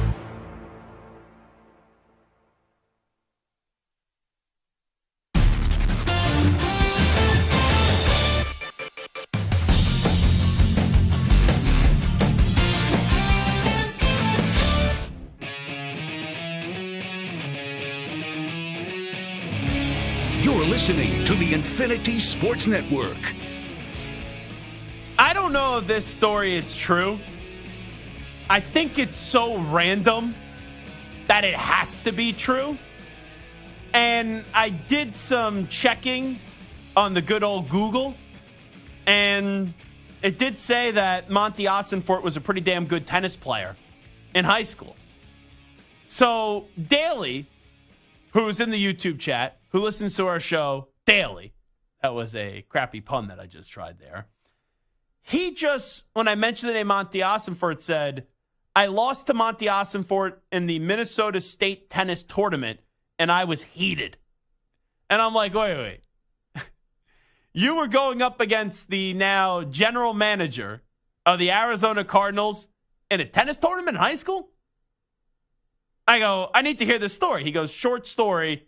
Ossenfort beat me in tennis. I freaked out, and some local journalists wrote a story about my antics. So it was like Daly just McEnroe without the success on the tennis court, just throwing the racket, yelling at the judge, and just freaking out on Monty Ossenfort. I'm really compelled. Samter, maybe we could do this. I'm going to give you a little bit of a challenge here. I'm going to get more of these details from Daly. I'm going to attempt to get these details from Daly. I'm going to effort to get these details from Daly, which could be very tough. Very tough to do so. I want to reach out to the Cardinals and get Monty Ossenfort on the show after the draft. Like a lot of these GMs, they do after draft availability. Like we get Brandon Beane on a ton. We get Joe Shane on. I want to find out this story, and if the story's good enough, find out more about Monty Ossenfort's tennis career, and also see if he remembers Daly. We'll get Daly's actual name. Freaking out on the tennis court. And it's something that you learn each and every day. I don't think that this is a prank on me. If it is a prank on me, I'm okay with getting got here and having like Ashton Kutcher or somebody run out. There's one prank that happened on me. I don't know if you remember this, Stu, but when Tom DiBenedetto, who is Rome's producer now, he was my board op, and Mike Biseglia was the producer of the show when the Zach Gelb Show officially launched in the 6 to 10 p.m. Eastern time slot. We had Ben Barch on. I don't know if you remember that. He played at a smaller school, and he ended up getting drafted. We had him on in the pre-draft process. I want to say it was maybe Colleen Wolfe was doing an interview with him, and it was some bizarre smoothie. I could be combining another player, but I think it was him. And he just had a ridiculous smoothie at the combine, and he got a lot of fame for it. So we had Ben Barch on. We do a conversation with Ben Barch like a month before the draft. Like, it was right after the combine, and then you had a month still in between the draft. Then the week of the draft, and this was when COVID was happening. So I was home for this. And we got a call on the hotline from someone saying it was Ben Barch, and he was like, oh, I listened to the show ever since I came on, and I'm working out, and I heard you guys were talking about the smoothies again. I want to come back on. So D-Ben gets in my ear, and he goes, hey, Zach, Ben Barch is on the line. He wants to talk to you. I'm like, Ben Barch is on the line? All right, Ben, how are you? And it was a 5-minute conversation that we had with Ben. And 30 seconds into the phone call, I kind of sensed it wasn't Ben Barch. And I'm sitting there and I'm like, how do I know this is you? Like, I don't really think this is Ben Barch. And since he wasn't immediately getting offended by me saying that, my antenna just kept on going up and up and up, saying that this definitely isn't him. And then he was talking about the college that he went to. It was St. John's in Minnesota. And when he's talking about the college, he said something, and I was like, this isn't you. We got to go. And we hung up on him after 5 minutes of talking to him. And we got. So I knew who Ben Barch's agent was. And I texted the agent and I said, hey, I just want to make you aware, I don't think this was Ben that ended up calling back to the show a month later, but someone called our hotline pretending to be Ben Barch. The agent's response was, oh no, not again. There was someone that was pranking local radio shows, and they pranked 2 or 3 of them before they got to us, pretending to be Ben Barch. And then they eventually got to us. And then I got on the air and I said, see, I knew it wasn't Ben Barch. And I guess since I was talking about whoever that person was, he kind of panicked and he stopped pranking radio shows.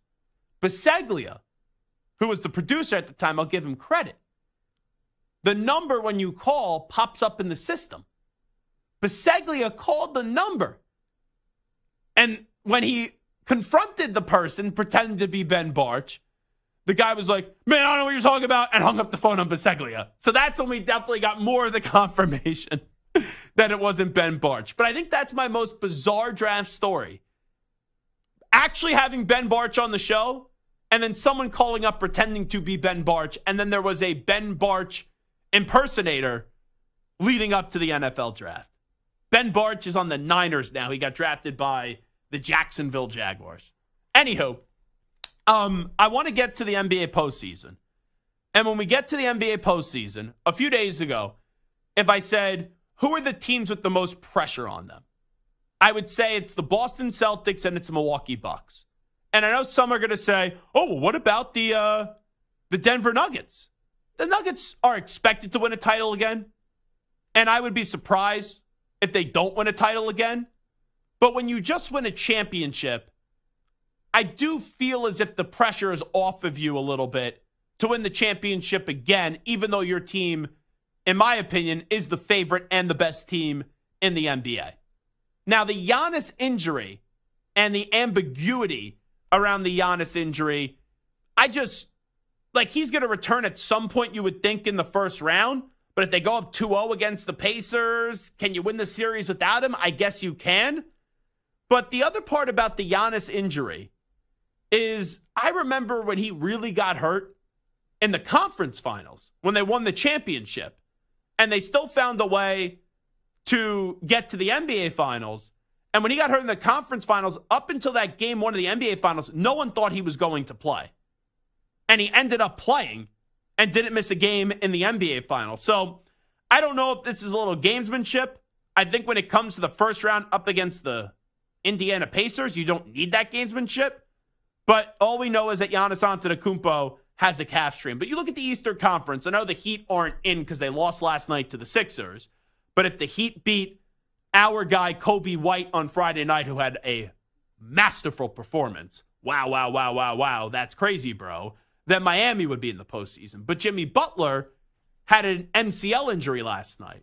So you look in the Eastern Conference, Giannis Antetokounmpo has a calf strain. Jimmy Butler injured his MCL. It's clear last night Joel Embiid is not 100%. And he even admitted it when he came back that he wasn't 100%. And don't forget, I know the Knicks are having a successful season, but Julius Randle's out for the season. So we already knew heading into this postseason that from a record standpoint, the Celtics are by far and away the best team in the Eastern Conference because they were up 14 games on the Knicks, who were the 2 seed. But the Celtics enter the postseason, assuming the Heat end up getting in, with Jimmy Butler out with an MCL injury, who could be the Celtics' first-round opponent. You have Giannis Antetokounmpo out for now with the calf strain. Embiid is not a full go. And Julius Randle is out for the year. Celtics, if they don't reach the NBA Finals, I know it's championship or bust, but if they don't reach the NBA Finals, it is just a disaster. It is pathetic. And it's really laughable with all these injuries that have been going down as of late in the Eastern Conference. Pat Boyle is here. And I know Pat Boyle is a big Knicks honk. I woke up this morning and I saw a tweet of Pat Boyle attacking now our former boss in Spike Eskin. Eskin down the turnpike in Philadelphia. Boyle says, bam, on Twitter to the old boss. Boyle is Team Ryan Hurley. He was like, screw Spike walking around the office. Well, so the Knicks and the Sixers analysis from Pat Boyle. I know you are very confident in your team. I don't think with any team you root for, and I don't mean this in like a negative way, but I don't ever recall you rooting for a team when they're in the playoffs. You do this like hickey thing where it's like, here they come, they're going to win, they're going to dominate, Canyon of Heroes, here comes the parade. You know, go New York, go. That's what we usually get from Pat Boyle. He has the pom-poms out. Like he's probably going to pick the Islanders to win the Stanley Cup. No. I think the Islanders get swept in the first round. I have zero confidence. Zero confidence. The cojones have finally dropped from Pat Boyle. Mazel tov.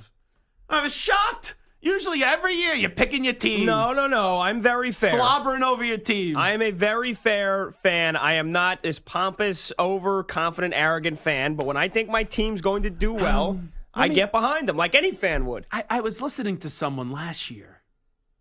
Didn't you pick the Knicks to go to the NBA Finals last year? I did. Last year. Oh, but he doesn't get overconfident with his teams. Well, and the 8th seed, the 8th seed in the East, the Miami Heat went to the conference finals. So I believe that the Knicks very well could have as well. Okay. Let me just ask you this. I want the Spike Eskin, Pat Boyle like argument here. Why are you so confident that the Knicks will beat the Philadelphia 76ers? And how many games did you say? 5. 5 games. Why do you believe it will be 5 games, that it will be a gentleman's sweep for your New York Knicks? Because Embiid's not 100%, and that's clear. And even if he was 100%, the Knicks probably win it in 6. The Knicks are going to beat him into submission because they have not just one good strong defensive center. You know, this guy hunted lions growing up as a kid. He can hunt armadillos. He can hunt giraffes, whatever the hell animal he wants to hunt. He hasn't hunted an Isaiah Hartenstein and a Mitchell Robinson with a 1-2 punch. Mitchell Robinson last year, if the Knicks play the Sixers, Mitchell Robinson probably gets in foul trouble every single game. Embiid gets to the free throw lines to get his 14 out of 35 points per game in the cheap, Embiid way that he always gets his points. Not happening this year where the whistles are down. And this has been a trend for the last 3-4 weeks. The whistles have been down. Yeah. Embiid, I know, only came back, with 6 games left to play. But the Knicks now have Isaiah Hartenstein, who has stepped into a major role this year, offensively and defensively. So they can kind of, even if, you want to say Embiid's getting calls on a given night, the Knicks now have 2 bigs that they can split fouls between. Embiid's not 100%. The Knicks, who are one of the best interior defensive teams, they are going to make life a living hell for him. And you saw it down the stretch. He had to start shooting threes in order to score because he couldn't get anything inside. And that's on Bam Adebayo in the Heat. So right then and there, the Knicks take away the number one weapon, healthy or not. And he's not healthy. And I don't, you watch the game. Anybody that watched the game, he's not 100%. But this time of the year, he's never 100%. As great as Embiid is, this time of the year, he's never 100%. And he's out of shape come the playoffs as the series do go on. And who have we seen the Philadelphia 76ers lose to in the playoffs the last couple of years? Inferior teams like the Atlanta Hawks. But so here's the thing. Not that the Knicks are inferior, but the Sixers the Sixers are not built to go to the conference finals. They're not built to win in the playoffs because Embiid's never healthy. Now Tyrese Maxey stepped up. He's great. Shut up for a second. Hold on. I'm just you asked me why I'm so confident. Just shut up for a second. I didn't need a 5-minute rant here. I am personally conflicted on this series. And it's because of both fan bases. Personally, right? I know Leon Rose, since I was 2 or 3. So I want to see Leon Rose. I love when you post him with the Statue of Liberty. Yeah, I want to see Leon Rose go as far as possible. But both fan bases make me want to root against both these teams. Here's why. You have made me now want to root against the Knicks. And Samter knows my friend who works in radio. Because remember my friend that we had steak with, Samter, at the Super Bowl 2 years ago that was talking your ear off about Ben Simmons? And Samter was like, this guy smells. He won't shut up. Get him away from me. I was doing my charity act of the year. All right, Samter? I was trying to be a nice guy. Last night, because this guy, he's a Cherry Hill guy where Leon Rose still lives or has a house. He texts me, he goes, and I'm not a Knicks fan. I don't really have I grew up as a Net fan because I love Jason Kidd, but I don't really have an NBA team. And that kid, the moment the Sixers won last night, goes, Sixers are coming for your Knicks. I'm like, my Knicks? And I understand it was done in a jovial way, but I'm like, I said to him, how could you be so confident? The Sixers always disappoint in the postseason. And he's like, how could you be confident in the Knicks? So there I was like, okay, I'm rooting for the Knicks. But then to see you striding around the office like a peacock, it's kind of crazy. Because I'm confident. What do you want me to do? Zach, maybe the Knicks can win a game or two. I'm just hoping for the best. No, I'm confident. They're the 2 seed in the East. They are the 2 seed in the East. And they've been playing without Julius Randle for the last, 25, 30 games. They played a giant portion of the schedule without OG Anunoby. Jalen Brunson's played like an MVP trade this year. Yeah, excellent trade. And I saw what they did in the month of January when they were the closest thing to fully healthy that they'll be in the playoffs. They decimated teams left and right. They were winning by an average margin of victory of 18 points in the month of January. They were nearly unstoppable. So I know that with Anunoby on the floor, Randle, of course, he's not going to be there. That's a blow. That's a reason why, Knicks go up against the Celtics in the conference finals. Knicks in the second round against the Pacers or the Bucks. Yeah, it's going to be tough. It's going to be a battle. I have a lot of connections on the Knicks. But I'm rooting for the Knicks. Julius Randle, by the way, lives in the same building as my cousin. My cousin's son, kid refers to me as the uncle, but I'm not technically the uncle. It's just the closest of the family. Hey, Uncle Zachy. He plays basketball. He's 2 years old with Julius Randle's youngest son. Wow. So you know what? So you have every reason to root for the Knicks. Go New York, go New York, go New York, go. And because I'm a fan and I'm confident in my team, you want to root against the Knicks because of that. But if there are any program directors listening in Philadelphia, 1, 2, 3, 4, 5, Sixers. 10, 9, 8, 76ers. You don't even know the words. That's a song. By Clap the way. your hands, everybody. Yeah, that song sucks. For Philadelphia. 76ers. Just wait tomorrow. I'll be working on the Maggie and Perloff show right here on this great network. Yeah? You going after Perloff? I'm going right after Perloff. Oh, you taking? Wait, hold on. You're the fill-in guy behind that. You doing updates or you? I'm producing. I'm filling you're in producing the producing program tomorrow. Where's EJ? I don't know. He's off. Knicks are about to start a playoff run. EJ's the Knicks guy against That's the show bit. And they have you now in. So now you're going to outshine EJ, and then you're outshining anybody. I'm filling in on the show. I know you, though. You're going to be obnoxious. You're going to be arrogant. You're going to be loud. And you're going to fight Perloff. And Perloff's like a pacifist. So you're going to fight a pacifist. Perloff's going to be spitting his biblicisms about the Sixers, and now this is the year. And he's going to be doing his raunchy Perloff stuff, and I'm going to have to put him in his place. Okay. Hey, Stu, you've been around this business a long time. Yes. When a fill-in producer says he's going to put the host in his place, how does that usually turn out? It usually doesn't go well for some of the shows I've worked on now. No. That's not a good idea. Pat Boyle's going to be begging Spike, hey, I know I just trashed you on Twitter. Need a job in Philly. I'm not just a fill-in producer, Zach. Come on, don't limit me. Don't knock me down like that. I don't mean it that way. You know, I have immense respect for you, and I'm a big fan of your work. But in that role tomorrow, you are the fill-in producer. Correct. And that doesn't mean that you don't also host and that you're not an on-air personality. I know you do play-by-play, too, for the Big Ten Network, all right? I'm well-versed in the Pat Boyle career.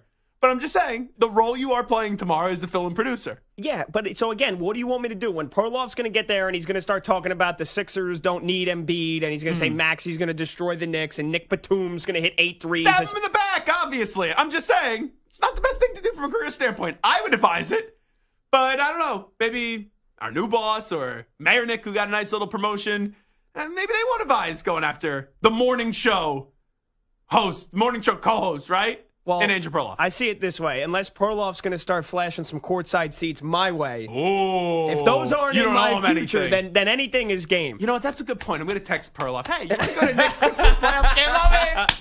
I'll get you a popcorn. About $20 at MSG. Here's Pat Boyle with the latest. Infinity Sports Network update. Almost called it the old name. Then almost called it the company name. We're adjusting. Be patient with us. Infinity Sports Network Sports Flash. All right, Zach. Jack Leiter, the number 2 overall pick from the 2021 draft. And yes, the son of 2-time All-Star and World Series champ Al Leiter got the much-anticipated call to the show today for the Rangers, but he got lit up like a Christmas tree in Detroit. Leiter lasted just 3 2/3 innings, giving up 7 runs on 8 hits, but the bats picked them up. The Rangers beat the Tigers 9-7. Elsewhere, Rays held on to beat the Halos 2-1 and earn a split of the 4-game series.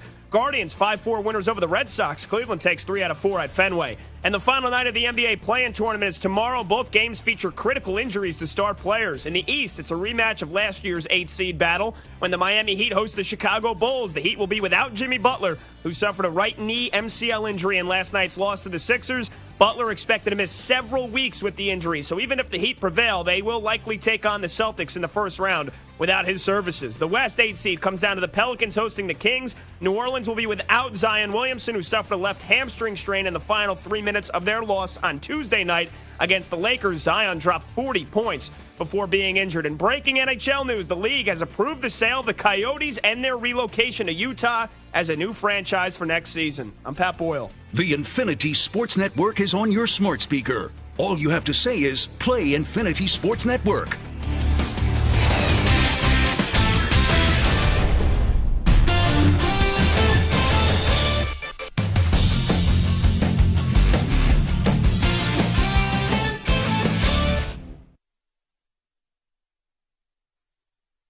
You're in a 5-minute break.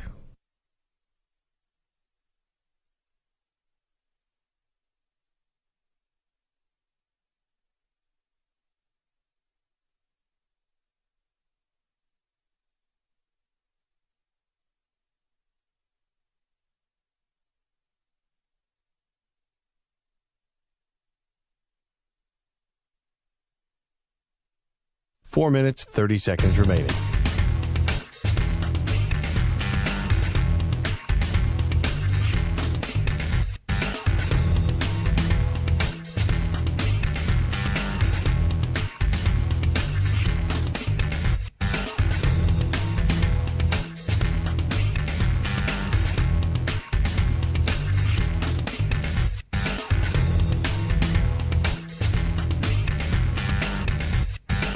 4 minutes remaining.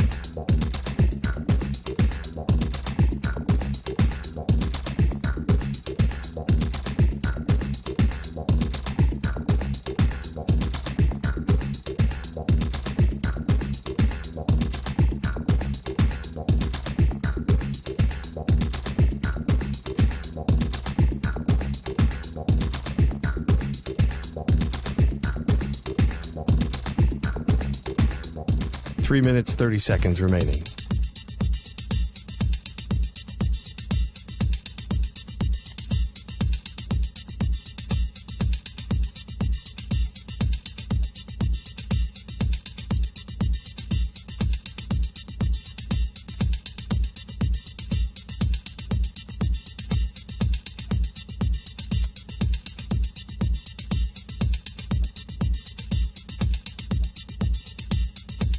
Three minutes remaining.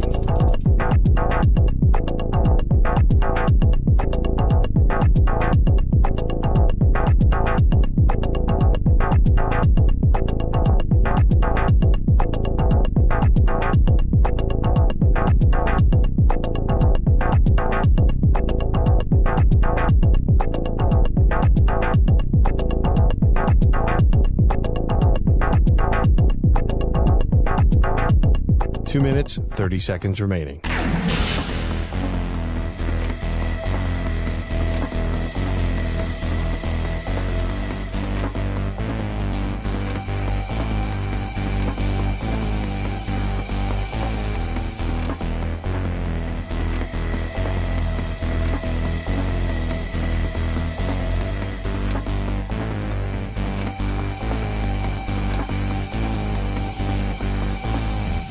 Two minutes remaining.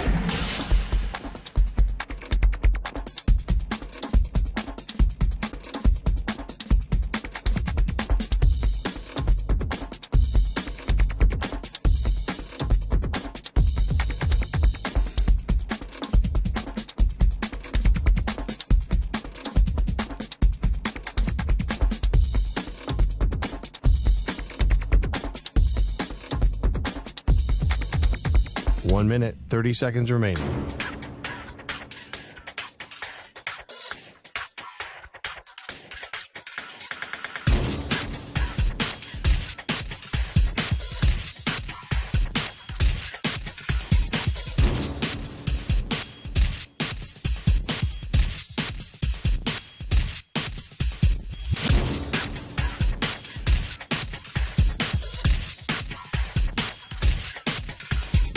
One minute remaining.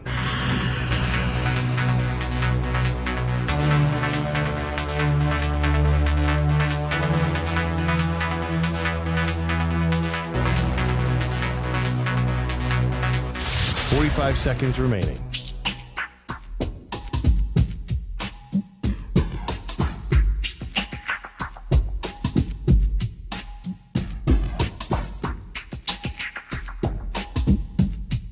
Thirty seconds remaining.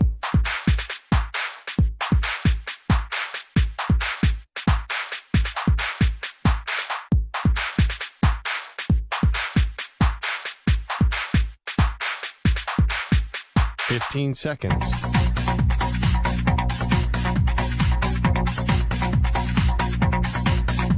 Break ends in 5 seconds.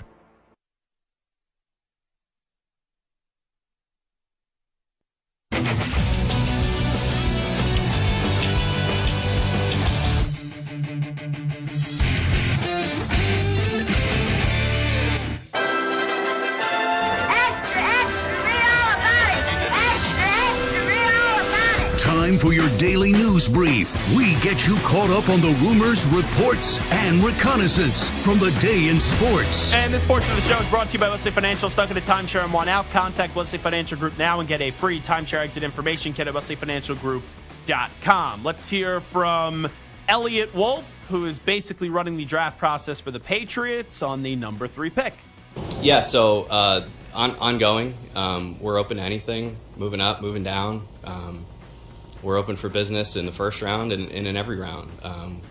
We have some holes we feel like we need to fill in the draft, and we're a draft and develop team. The more picks we have, the better. But if there's an opportunity to move up and strike, if the board kind of recommends it, then we won't be afraid to pull the trigger on that either. That ended up being a nothing burger quote because everyone took that quote, part of that quote, and was like, oh, the Patriots say they're open for business. Yeah, they also said they're open to do anything. Like, that's just such a waste of a quote. It really is. But it's amazing that every one of these like aggregators would be like, oh, Patriots open for business. Patriots open for business. Said they're open to move up, move down, stay put. Do 10 push-ups on the floor, go get a steak dinner. Like, he said everything. Here is Jason Kelce on his podcast, the New Heights podcast. He lost his Super Bowl ring in a Skyline Chili pool bath. I saw the video of this, but listen up. We had a full vat of Skyline chili. God. This is actually technically a three-way. It's not just Skyline chili. Mixed into that chili were socks with make-believe rings, and then there's actually only one real ring in there, which was my Super Bowl ring, that they had to try and find. One in each pool. But there was an unfortunateness. As you guys know, this game existed because I continually lose my Super Bowl ring. And I don't even know if Travis still knows this, but I legitimately lost my Super Bowl ring in this event. They could not find it. We have still yet to find it. What did you expect to happen? I thought that we would just go in the pool and get the ring afterwards. You're such a imbecile. Greg got a metal detector. There's actually metal in Skyline chili. There's traces of iron within the chili itself. So it's an impossible task to try and use a metal detector. That's so good. There's probably lead as well in there some point. It's just a hunk of metal. I'll just have another one made, I think. They can do that, right? I don't know, Jason, probably. Guess we're going to find out. I love Jason Kelce. I'm kind of calling cap on this story.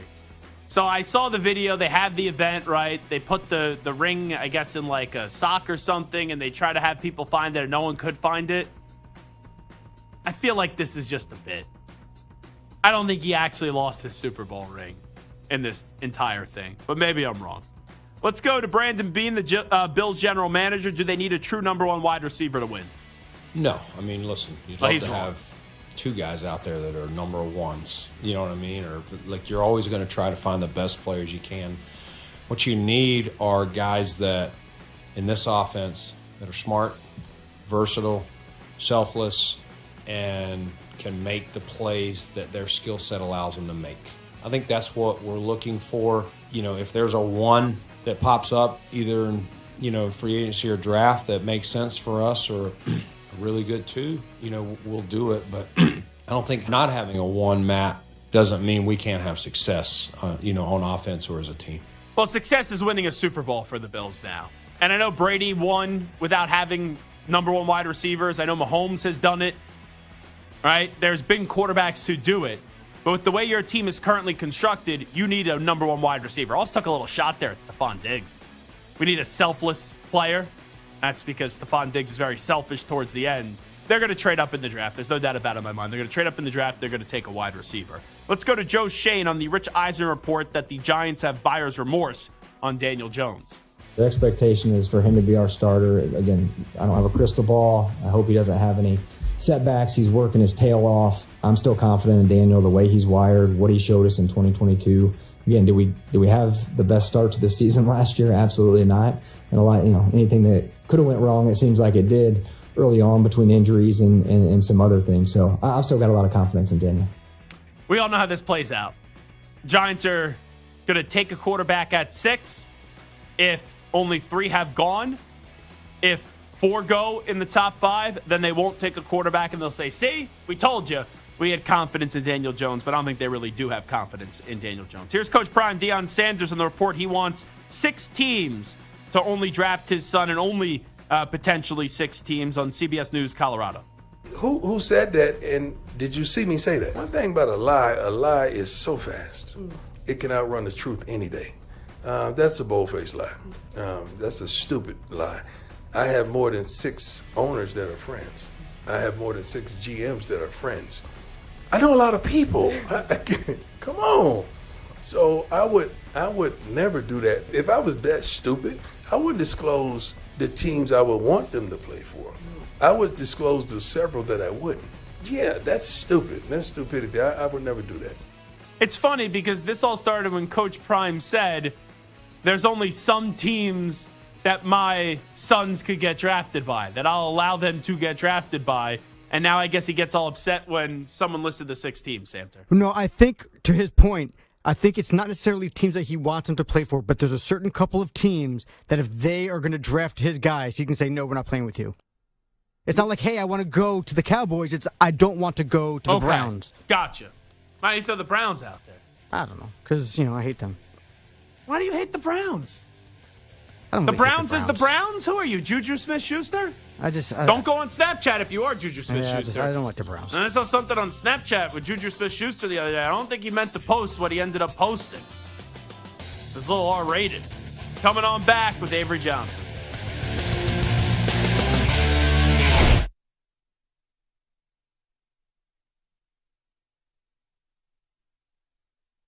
You're in a 5-minute break.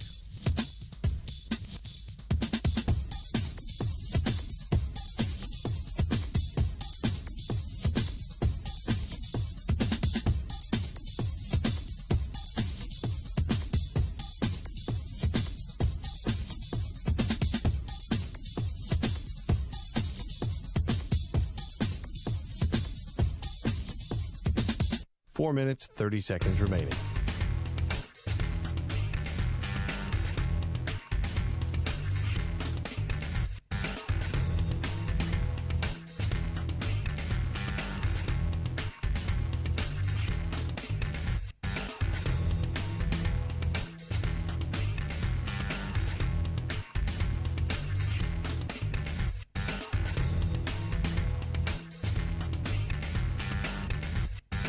Four minutes remaining.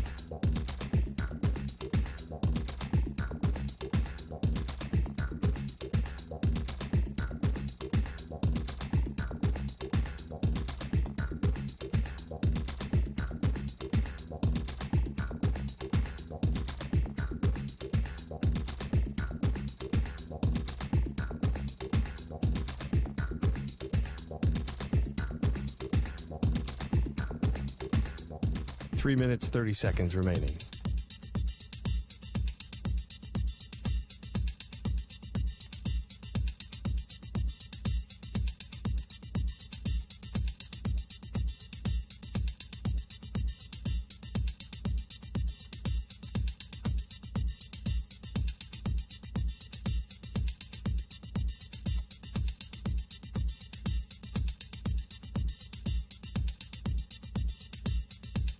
Three minutes remaining.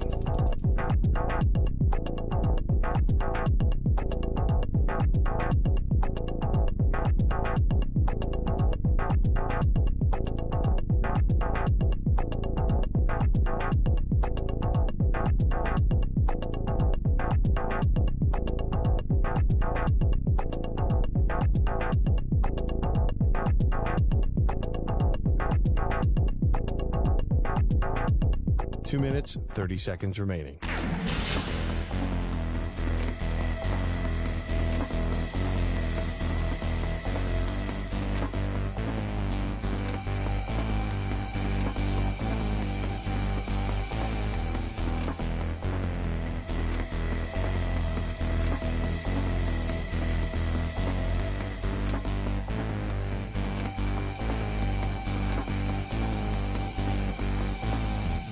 Two minutes remaining.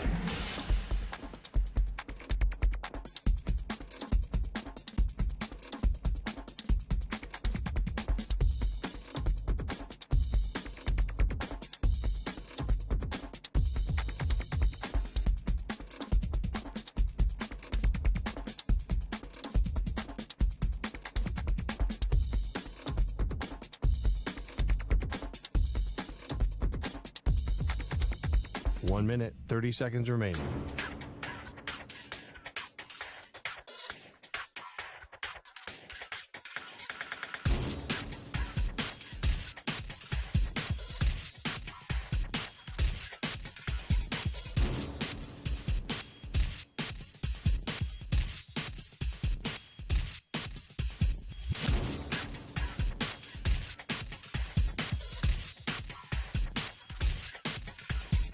One minute remaining.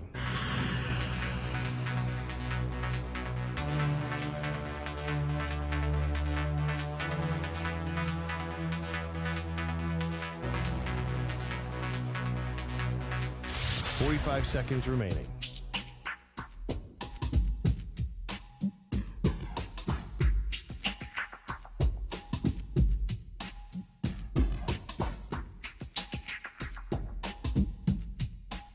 Seconds remaining.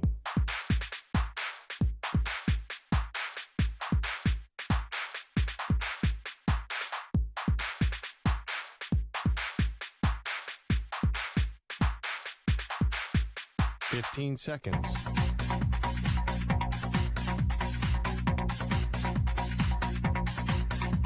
Break ends in 5 seconds.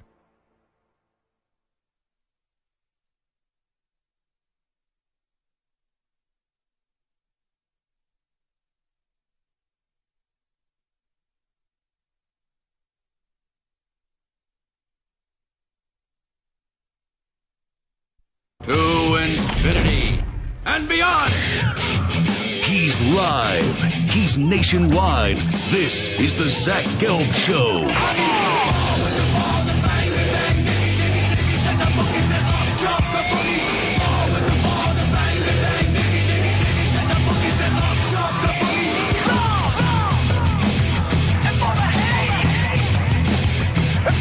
Here's your host, Zach Gelb. That's what I'm talking about. It is the Zach Gelb Show on the Infinity Sports Network. 855-212-4227 is how you jump on board with us as you are tuned in across all the great local Infinity Sports Network stations, Sirius XM, Channel 158, the free Odyssey app, and, of course, streaming on YouTube if you do want to watch the show.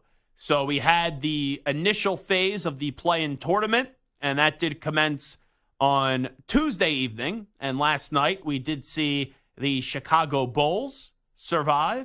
We did see the Philadelphia 76ers punch their ticket as the 7th seed, and they will go up against the New York Knicks. The Celtics are waiting to figure out who they are going to play. It will either be the Bulls or the Heat, and that will come your way on Friday. And then also on Friday, we already know that Stu's Lakers are going up against the Denver Nuggets, even though Stu is disgusted by that. And Stu was one of those insane asylum patients that Darvin Ham was like, maybe you should go back into the insane asylum if you said that we should have lost the playing game to the Pelicans so we could go get the Oklahoma City Thunder. I happen to agree with Darvin Ham because the Lakers, quite frankly, just aren't that good enough to pick and choose when they want to win a game this year. And we know that the Kings-Pelicans winner will go on to face the Oklahoma City Thunder. The unfortunate news for the Pelicans is the injury with Zion Williamson. And the injuries are always a big part of the NBA postseason. You have some uncertainty with Kawhi Leonard. Now you know Zion Williamson. Once he gets injured and it's a hamstring injury, there's just like, I don't expect to see another game of Zion Williamson for the rest of the year, quite frankly. Even if they win the game, they get into the actual playoffs, I'd still be surprised if we see him just with the past with his injuries. And then you know that Jimmy Butler injured his MCL. Giannis has a calf strain. Clearly, Joel Embiid's not 100%.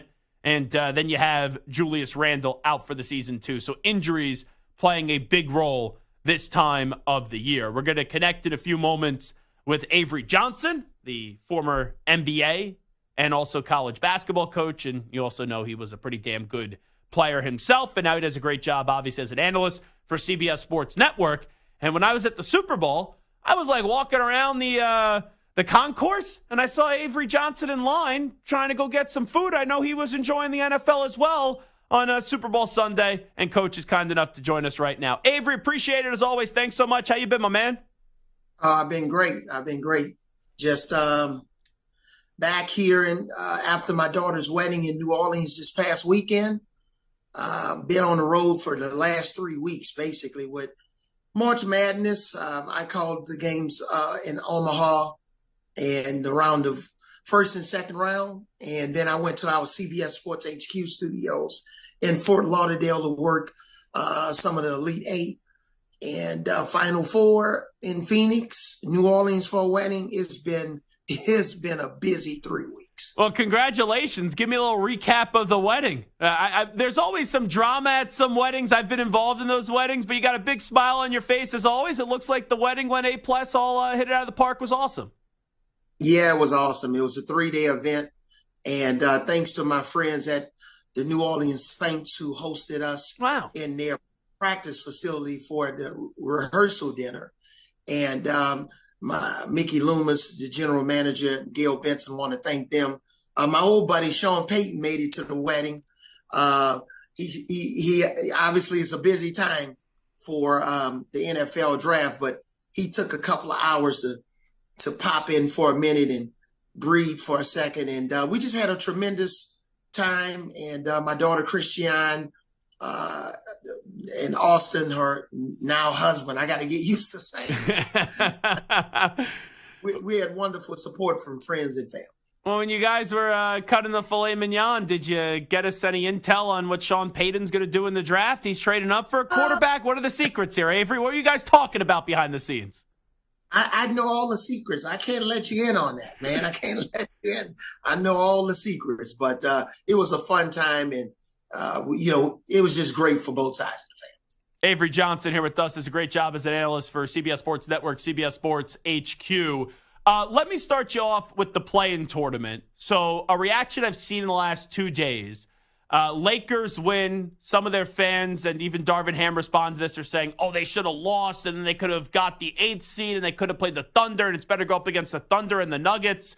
And you have a lot of Sixers fans who are happy they're going up against the Knicks. What do you make of that with the Sixer fan being happy they're going up against the Knicks and then the Laker fan that maybe is annoyed that their team won to secure a playoff berth? Well, I'll start with the easier one. The Sixers should be thrilled. They got, obviously, the reigning MVP back, and if he's available for, the first 6 games of this series, I can easily see Philadelphia winning this series 4-2. I just think overall they have the better team. That's if Embiid is available to play his normal minutes. Tyrese Maxey's playing at a high level. I think Kelly Oubre was a nice little sneak signing there in the offseason. Nicholas Batum, if he's going to make 6 threes and 4 to 6 threes in games, high. Man, career high, that's lights out. So they should be happy. I believe that's a favorable matchup for Philadelphia, unlike had they lost to Miami and then beat the Bulls and have to go up against the Boston Celtics in the first round. Now, let me touch on the Lakers for a minute. I played 16 years in the NBA, coached for close to 10 years, both in the NBA and in college. So there's, I don't want to say preposterous, but to think that somebody would even suggest that the Lakers should lose. And we don't play the game to lose. NBA players, we don't do that. Now, maybe if a general manager and a coach at the end of the season have to make a decision and they're not a playoff team, and you got to figure out how to position yourself for the best opportunity to get a better draft pick. I can understand that. That's the game within the game. But we don't play to lose. You're playing against a team, against the Pelicans that the Lakers had dominated for the most part. I was there on the court in Las Vegas during the in-season tournament. They played well against them during the regular season. You play to win. And you don't know what's going to happen the next game against a team against Sacramento that played lights out against the Golden State Warriors. So I don't like the suggestion that the Lakers should have lost and tried to avoid the Nuggets. Yeah, one of my producers, Stu, he's a big Lakers fan, and that was his take. He was like, oh, now we're going to get swept by the Nuggets, a bunch of idiots the Lakers are. And I go, Stu, your team's not good enough. You guys aren't good enough to pick and choose this year when you're going to win games. That, to me, is the crazy part about it, because like you said, they could very easily lose that 8th seed game, and then they're home instead of having an opportunity to go play for something. At the end of the Pelicans game, Zion Williamson was having his best game of his career, and he had struggled against the Lakers. We don't know from an injury standpoint what's going to happen with the Nuggets, okay? We don't know from a mental standpoint. You look at Mike Porter, his brother's gotten banned from the NBA. You don't know how he's going to respond. There's too many variable factors. LeBron James, if you want him to play against the Nuggets, you probably do want him to play against them in the first round rather than go through 2 exhausting series and then meet them in the Western Conference Finals. So I think this is their best opportunity. I believe they have a better roster, much better shooting around LeBron and AD. So I think this is a better team going up against the Nuggets. Whether they win, who knows? But the idea that they should have lost to avoid the Nuggets, that's insulting LeBron James and his legacy. Talking to Avery Johnson right now. I'll get back to what you said about Jonte Porter in just a second. But when we look at this NBA postseason, I think it's going to be Celtics and Nuggets. I would be surprised if the Nuggets don't get there. But where's your confidence with the Celtics, especially in an Eastern Conference now? Man, it's like the walking wounded with all these injuries some of these teams have. Yeah, I just think the Celtics they're just so balanced. And the quality depth, when they go to their bench, there's really not too much of a drop-off. And then they have so much versatility within their rotations. They can play Horford and Porzingis together. They can downsize. You can put different guys on and off the ball. But Drew Holiday makes a significant difference. That's why he was one of the guys on our national team to play in the Olympics. He's a guy that I think should start on that team. But that's another story for another day. But the depth, now the coach has a year under his belt. They added 2 assistant coaches with a tremendous amount of experience, specifically Sam Cassell on that coaching staff. I think that helps Missoula out. So I just think they're just too good for anybody in the Eastern Conference. I don't believe that they're going to lose more than 2 games in any series, and I believe the first series is going to be a sweep. When you look at the West, if Denver does not get to the NBA Finals, who's then the team that you have the most confidence in? I believe if they can really pick it up defensively a little bit, and from what I'm hearing, Kawhi Leonard is still banged up. I wouldn't be surprised if the Mavericks can make a run. Luka is a problem. He and Kyrie Irving, I'm here in Dallas. I'm looking at the American Airlines Center as we speak. I'm here in my office a block away. This team is deep, and the trade that they made at the trade deadline added more depth in terms of front court depth, shot blocking, defense. PJ Washington's had some really breakout games. Daniel Gafford is a lob guy. We know he had a stretch there where he made 30 straight field goals. So I really like the Mavericks. I think if the Mavericks don't make it at least to the Western Conference Finals, they might look back on this season and say, we underperformed. I saw the other day that Mark Cuban was on a podcast, and he says, I know Dirk is not going to like this, but Luka is a better player than Dirk. What did you make of that comment? I don't know if you saw that. I did see that. And I know what he's saying. I believe that Luka needs a little bit more body of work. Give it 5 or 6 more years. From a pure talent standpoint, just talent. Luka has the ball. I understand what Cuban was saying. He did a little bit of a different skill set. Dirk needed more people to get him the ball. But Dirk had a 20-plus year career. And won a championship. A championship, lost in the finals. He was a MVP. So I just think we just need to give Luka a little bit more time. And when he finishes his body of work, then we'll be able to make a decision on who's the best all-time Maverick. Now, it's one thing for you to get on here and say that you could see the Sixers taking care of the Knicks in 6 games, but I did see that Paul Reed of the Sixers, he said that they're happy to face the Knicks and they wanted to avoid the Celtics. It's one thing for you to say it. It's one thing for myself to say it.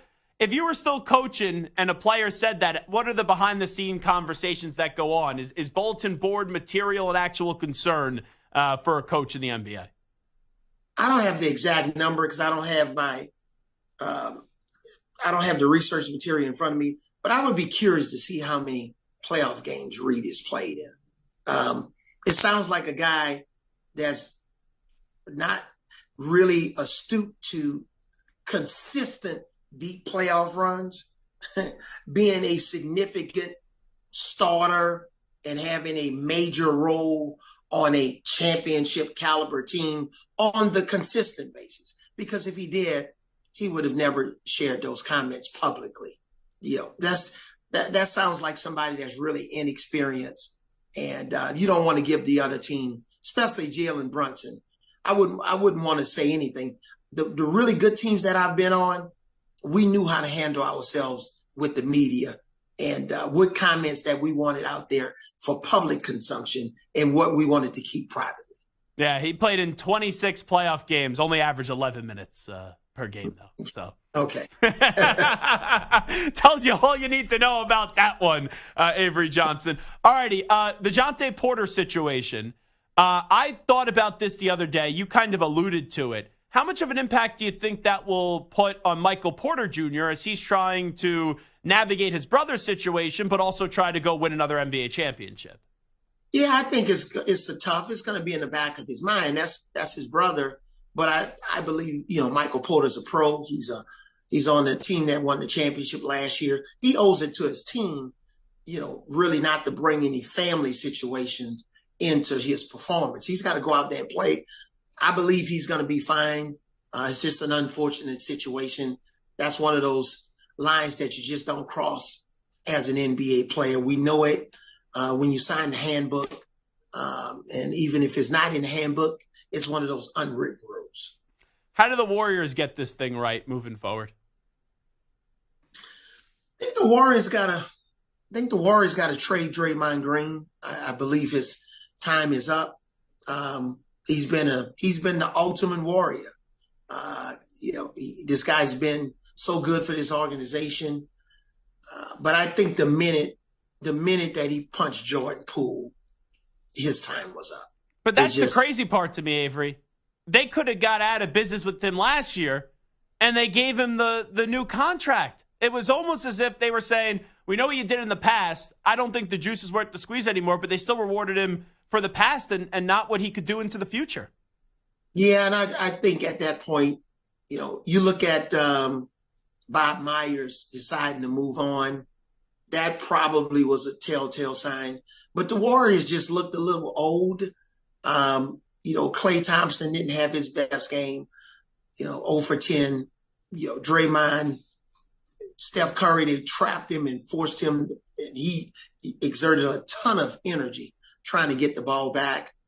Some of their young guys haven't made significant progress and improvement enough to carry this team. So I think outside of Steph Curry, they probably need to move some of their key core guys on, get some new blood into the team. Chris Paul, he's another guy that's at the tail end of his career.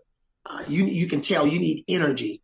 Davion Mitchell, when he comes off that bench with Sacramento, is energy and force. They just didn't quite have that with the Warriors. I'll tell you what they need, and I agree they should get younger, but if they're going to continue to go with this older method, let's get LeBron and Steph on the same team. How fun would that be, Coach? Yeah, I guess that would be fun. And then LeBron can bring Bronny along. He's Avery Johnson. We all know he played in the NBA for a long time, coach in the NBA, coach in college as well. He does a great job now for CBS Sports Network and CBS Sports HQ. Avery, always great to have you on. Thanks so much for doing this. And Zach, stop stalking me at the Super Bowl, please. What a line. There he is, Avery Johnson, here with us. That's a good line there by Avery Johnson. Congratulations to his family, by the way, on the wedding. That's pretty damn cool, too. You have the wedding at the Saints practice facility? That's pretty badass. That's pretty cool. So, good stuff there with Avery Johnson. And no, I was not stalking him. I know Avery Johnson. I looked up and I go, oh, that's Avery Johnson. Coach Zach Gelb. Oh, Zach, how are you? Had a good little chat there at the Super Bowl this past year. I ran into Stu's guy, too, a few years ago at the Super Bowl, Rich Gannon. Ran into him again this year at a restaurant we were at. But a few years ago, I was sitting down, and 2 seats over was Rich Gannon. So you never know who you're going to pop into at the big game. All right, well, come on back. We're going to do a draft. Stu, Samter, yours truly, Zach Gelb. Gonna have 3 picks each on who wins the NBA championship, the Larry O'Brien trophy this year, that at least Adam Silver doesn't refer to as a piece of metal. You're in a 5-minute break.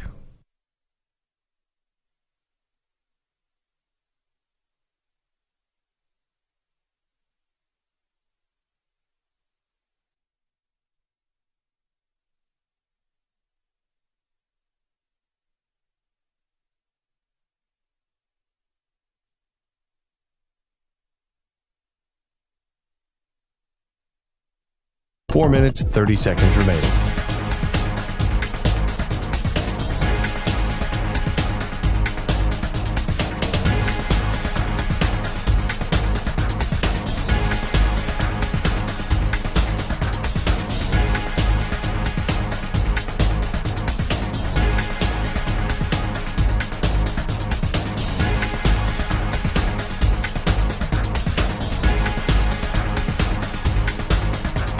Four minutes remaining.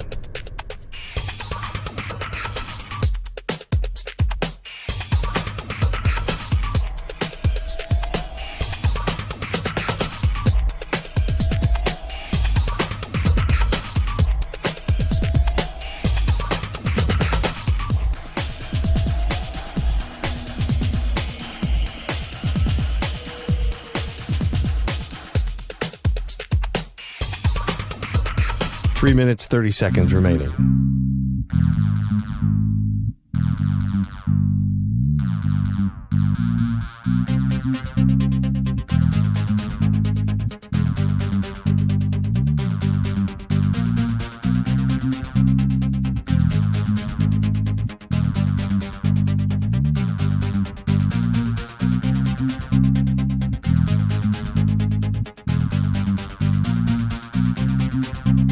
Three minutes remaining.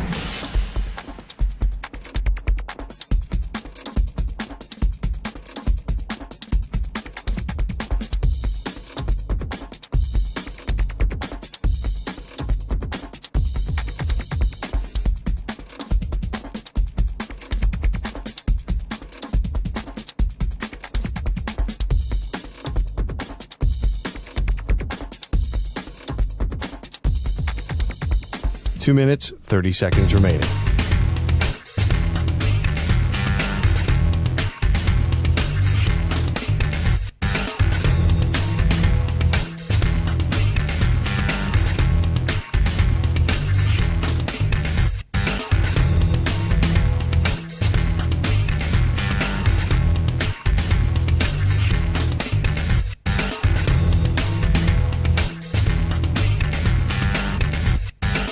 Two minutes remaining.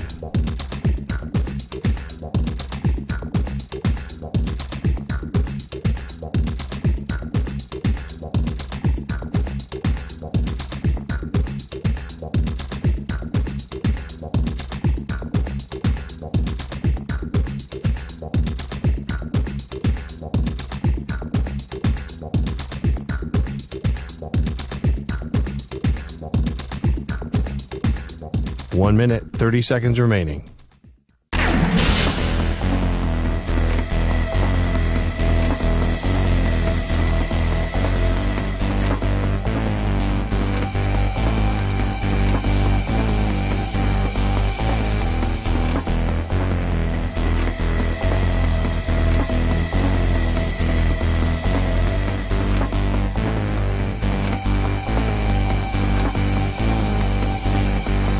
One minute remaining.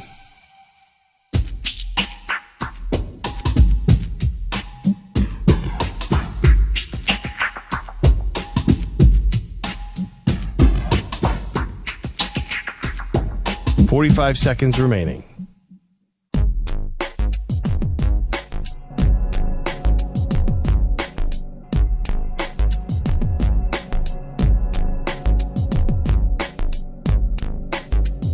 Thirty seconds remaining.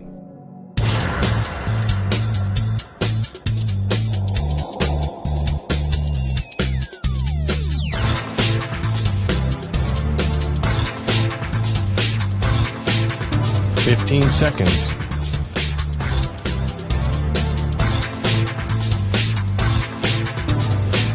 Break ends in 5 seconds.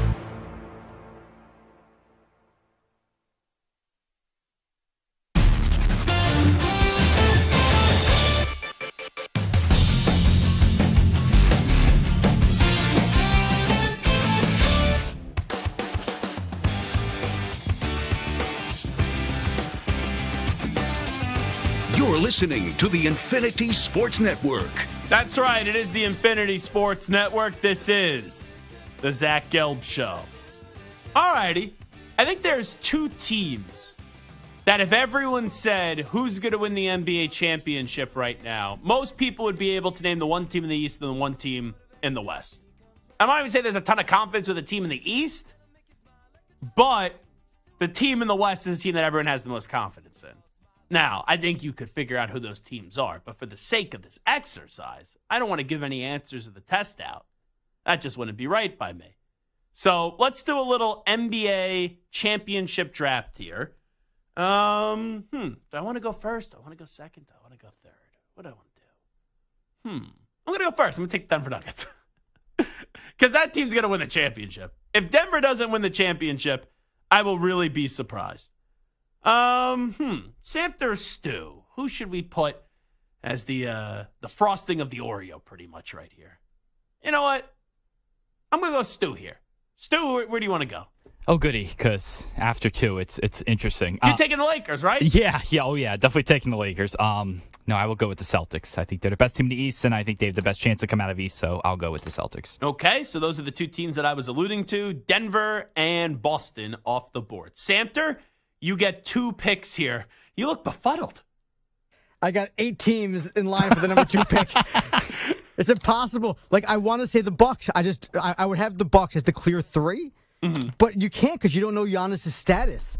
I want to say the Sixers because they're red hot and they're smoking, and I think they're going to kill the Knicks. You think they're going to kill the Knicks? Yeah, with Embiid back. I mean, they've won 8 in a row, 9 in a row, whatever.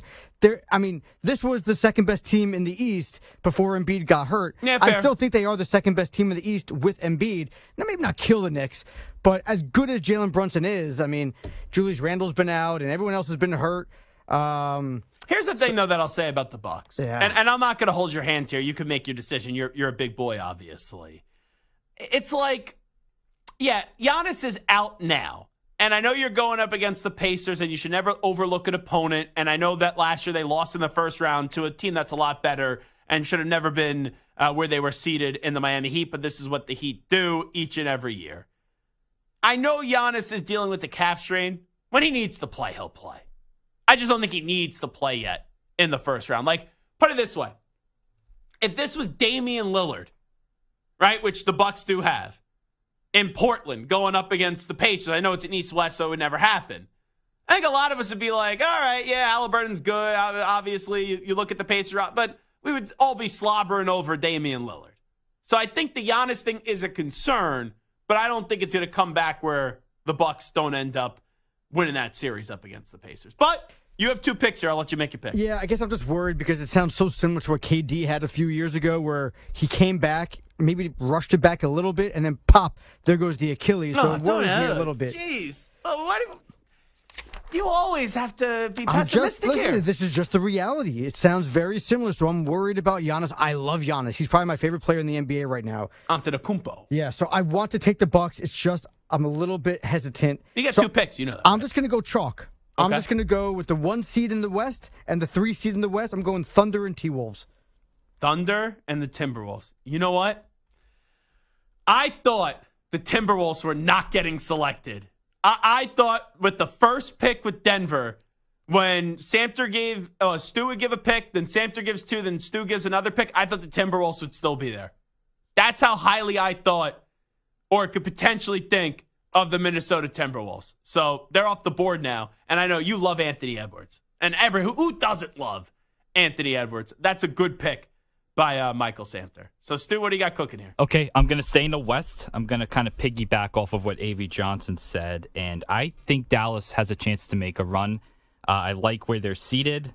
I think they could beat the Clippers. I think they could beat the Thunder.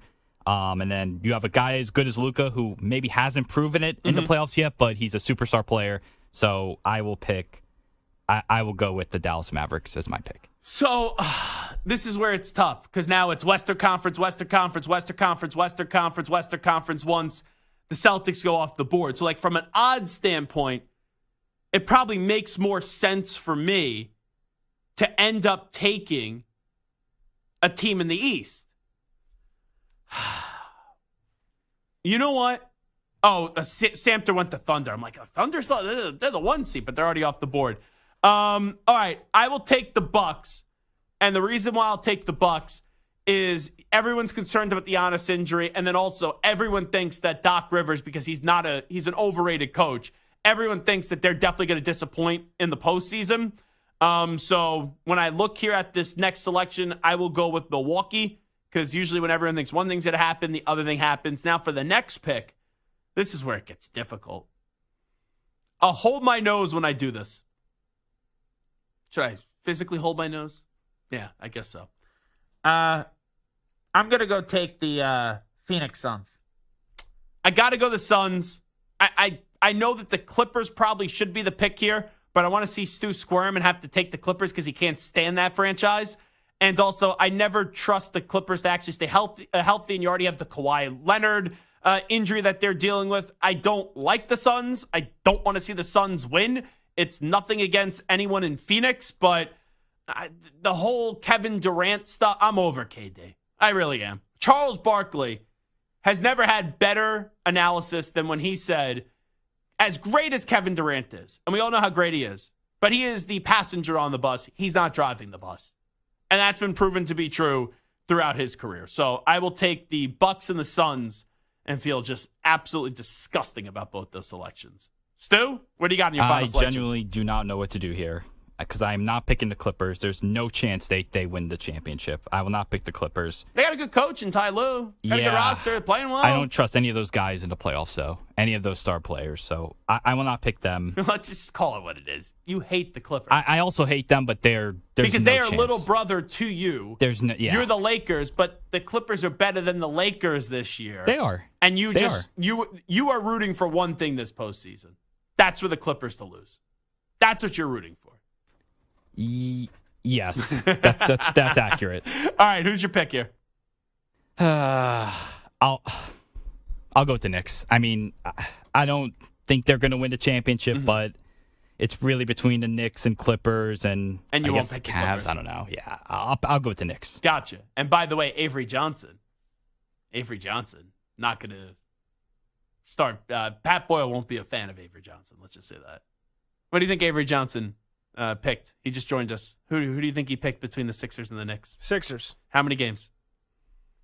Got a broom? No, I'm just kidding. I'm kidding. I'm going to say 7. Sixers and 6. 4-2. Clap your hands, everybody. For Philadelphia. Bad job by Avery. It's a bad job. Great math by Gelb. Oh, 4 plus 2? You're surprised by that. That's tough, man. 4 plus 2? It's that Temple education.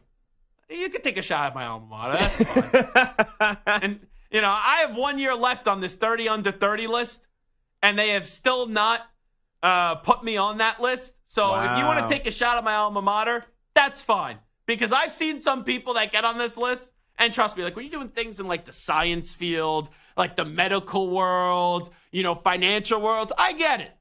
I don't belong in that category. And when you're a professional athlete, I get it. I don't belong in that category. But there are some people that are in the media world that have graduated from Temple that in the last few years that have been on this list. And I'm like, oh, didn't I hire that person at Temple to work for one of the student stations? Or, oh, that person would rather have my job than the job that they have. That's when I start to look at the list and I'm like, what are the politics on this list? I will always support the Owls. I will always root for the sports teams. And trust me, I have made a donation. I had to make a donation to the NIL fund when they had an upset in the American Athletic Conference tournament. I got on one of those things. But, I show enough love to Temple. I got to show some love back. Wow, some feathers being ruffled in the Owl's nest. I've been a good alumnus of the university. Every time I get asked to speak at a conference, every time I get asked to speak at a media thing, I am happy to do it. Talk to young students, happy. Can we get me on the list, please? Can we get me on the list? They asked me to do a lot. Where am I on the list? That's all I'm going to say. I'm going through the Temple 30 under 30 right now to see who you're taking a shot at. Well, no. So this year I didn't really have any gripe. It was previous years. This was like one year where I was like, okay, there was too many actual smart people that were on this list. But there were some other years where I'm like, I don't know. That person had a lot more eligibility left. You know, I got to be like someone at the final year of the ballot for the Hall of Fame that gets in, all right? Yeah, I mean, you're not getting in over Hassan Reddick. But that I agree with. Now, some could argue I got Hassan his first marketing deal, so where would he have been in life without his first marketing deal?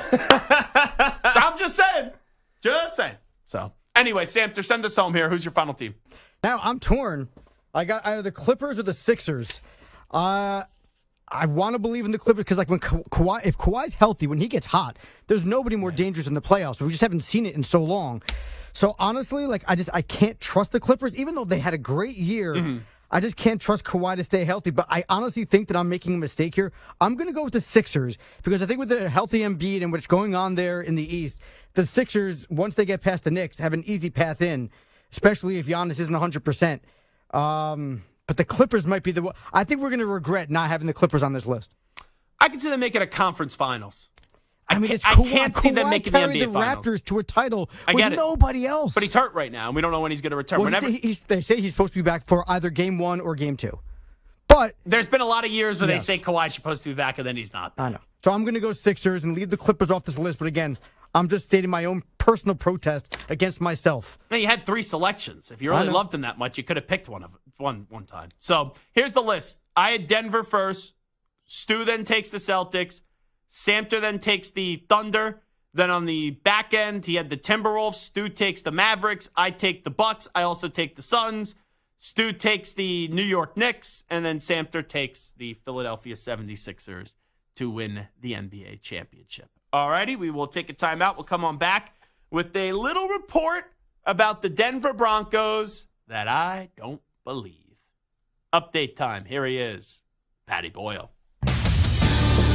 Infinity Sports Network, Sports Flash. All right, Zach, NFL draft 1 week away. Patriots Director of Scouting Elliott Wolf said the team is open for business in regards to possibly trading down from the number 3 overall pick, but would be comfortable staying put and selecting a quarterback. The Patriots QBs on the roster right now include Jacoby Brissett and Bailey Zappi. The Broncos are a team who could make a gigantic splash to trade all the way up for that number 3 pick, or at least inside the top 6. Here was GM George Payton earlier today. If it's a player you think can change the landscape of your organization moving forward, like a quarterback, then you do whatever you take to get him.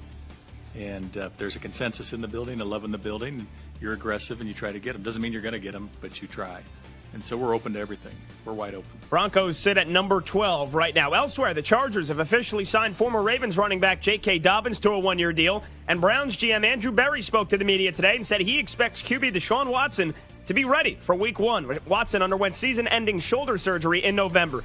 3 matinee baseball games today. Guardians 5-4 winners at Fenway over the Sox. Rays held on to beat the Angels 2-1. And Jack Leiter, son of 2-time All-Star Al Leiter, made his much-awaited big league debut today for the Rangers. It did not go well. Leiter gave up 7 runs in 3 2/3 innings. The offense was there for him, though. Rangers beat the Tigers 9-7. I'm Pat Boyle. The Infinity Sports Network is on your smart speaker. All you have to say is, play Infinity Sports Network.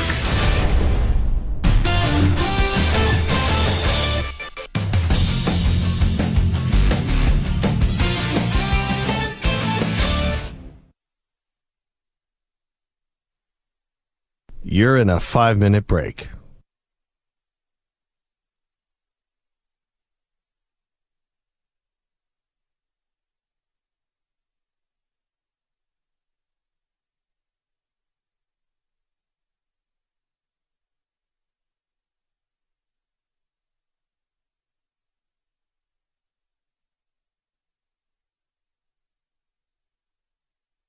Four minutes, 30 seconds remaining.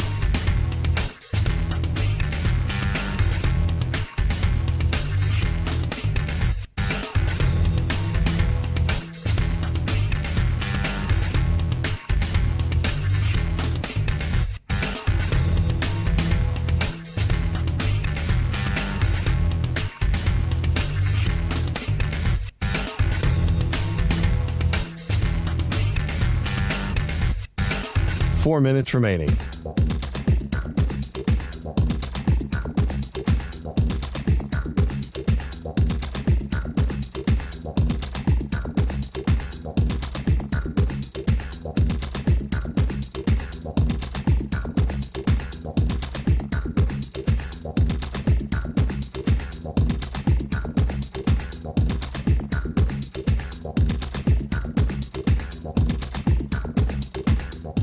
3 minutes, 30 seconds remaining.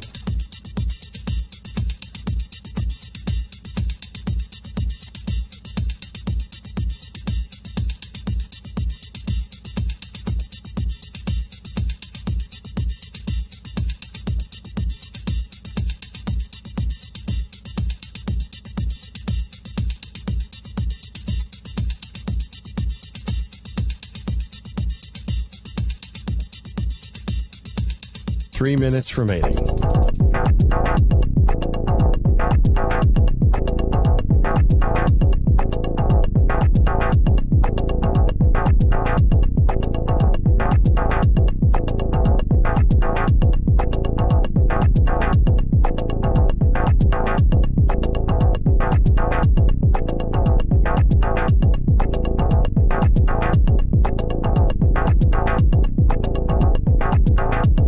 Two minutes, 30 seconds remaining.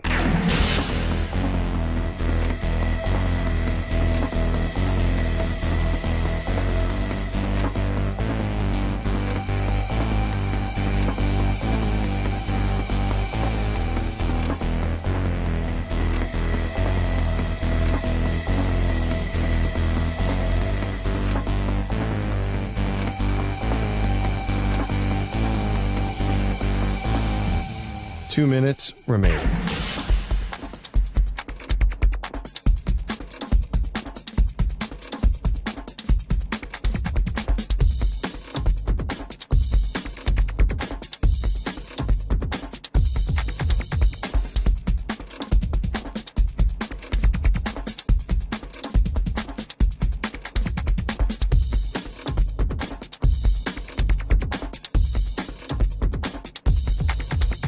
One minute, 30 seconds remaining.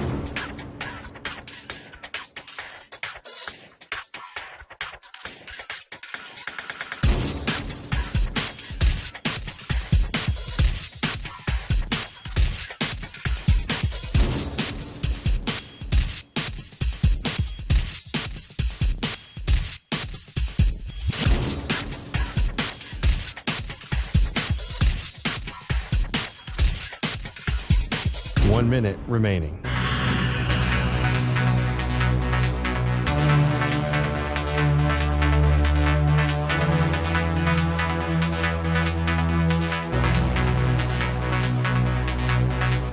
Forty-five seconds remaining.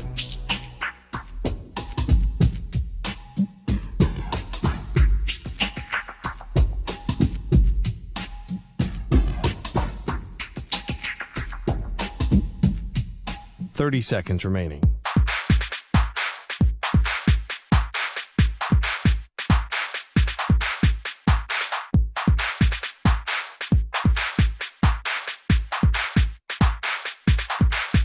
Fifteen seconds.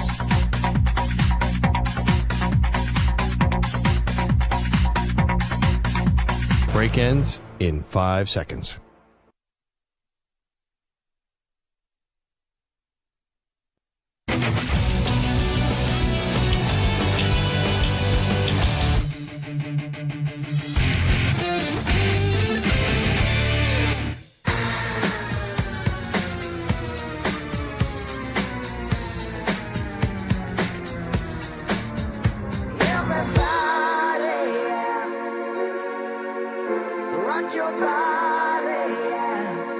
Hey, this is Howie. And this is Nick. From the Backstreet Boys. And you're listening to the Zach Gelb Show. And guess what?